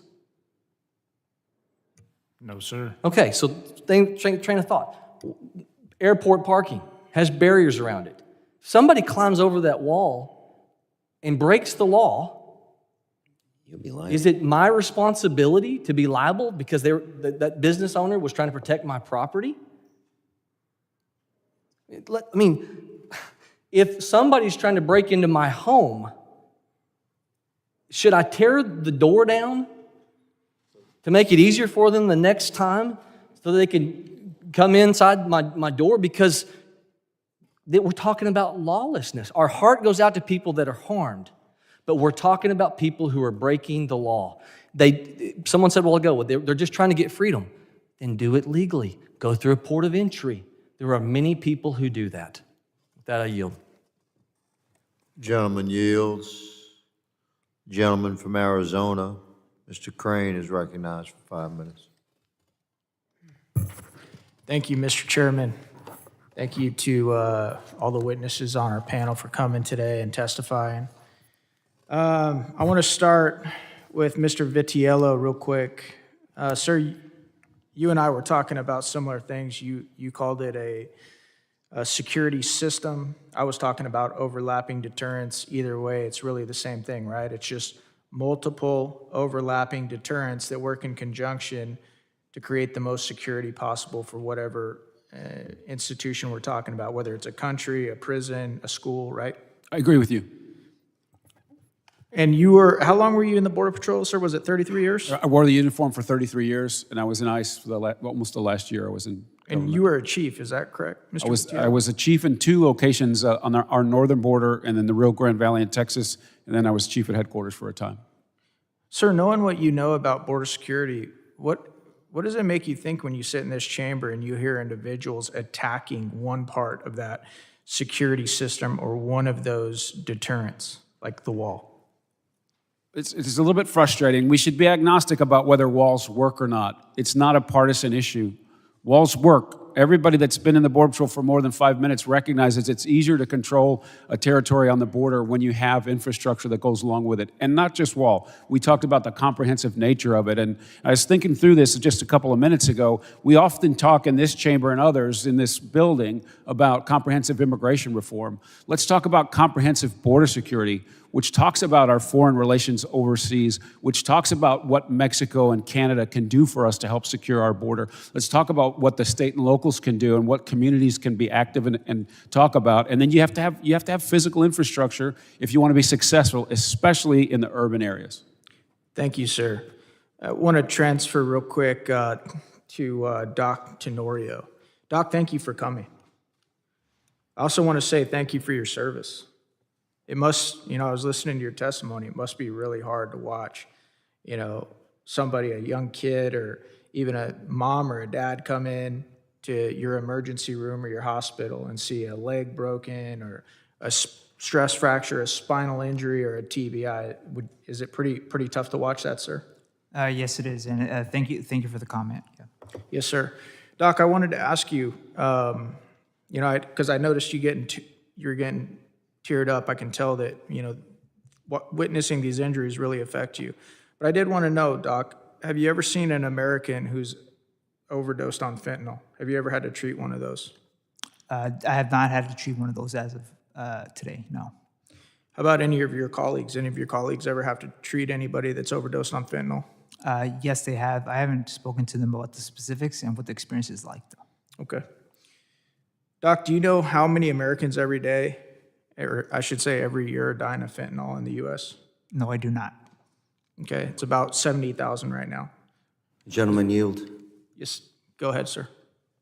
I just want to say, Mr. Crane, totally agree with you in the fentanyl challenge. And that's why we're trying to figure out the priorities in my mind right now. If we want to keep fentanyl out, you go work on make sure our ports of entry are much more secure because that's where 90% of the problem is. Okay, thank you, sir. Thank you. I appreciate it. Yield back, take my time. The reason I'm pointing it out, Mr. Ranking Member, is because obviously you guys called him here to talk about the injuries that he's witnessed from the extended height of our walls, right? But I want to point out, again, this is the Homeland Security Committee. Our primary job in this committee is to make sure that our Homeland Security units have the necessary resources, funding, and equipment to make sure that Americans are safe. So, Doc was talking about 16 people that he knows of that have died because they fell off that wall. That's horrible. That's horrible, Doc. But since the Biden administration took office, Doc, do you have any idea how many Americans have died because of fentanyl? I just gave you the 1 year number. Any idea how many have died in the 3 years? That I cannot speak to that, no. 300,000, Doc. How would you like to treat one of those individuals? How would you like to break the news to those family members that And I know you're a man, you have a heart, I could see that. But I'm asking, do we care about those individuals as well? Absolutely. As a physician, I took an oath to take care of every patient that comes through our hospital, and I treat every patient the same. And I appreciate that, Doc. I think that's great. The last thing I want to say is, Mr. Johnson, how does it make you feel when you hear politicians that you know have camera systems, locked doors, walls, security system, and often armed personnel sit here and talk about how walls don't work? Do you think that they might change their tune a little bit, Mr. Johnson, if they lived at your ranch? I think that's a big issue, is nobody truly knows what's going on the border. Ports of entry, there's more assets allocated there than there are in between the ports of entry. I know that from a professional career as a Border Patrol agent versus my point of view as a stakeholder now. And I would like to take this time the opportunity to invite any member of this committee to come down to my ranch, and I will show you firsthand what we are dealing with. Thank you, Mr. Johnson. I yield back. The gentleman yields. I thank the witnesses for their testimony today and the members for their questions. The members of the subcommittees may have additional questions for the witnesses, and we would ask that the witnesses respond to these in writing. Pursuant to Committee Rule 7D, the hearing record will be held open for 10 days. Without objection, the subcommittees stand adjourned.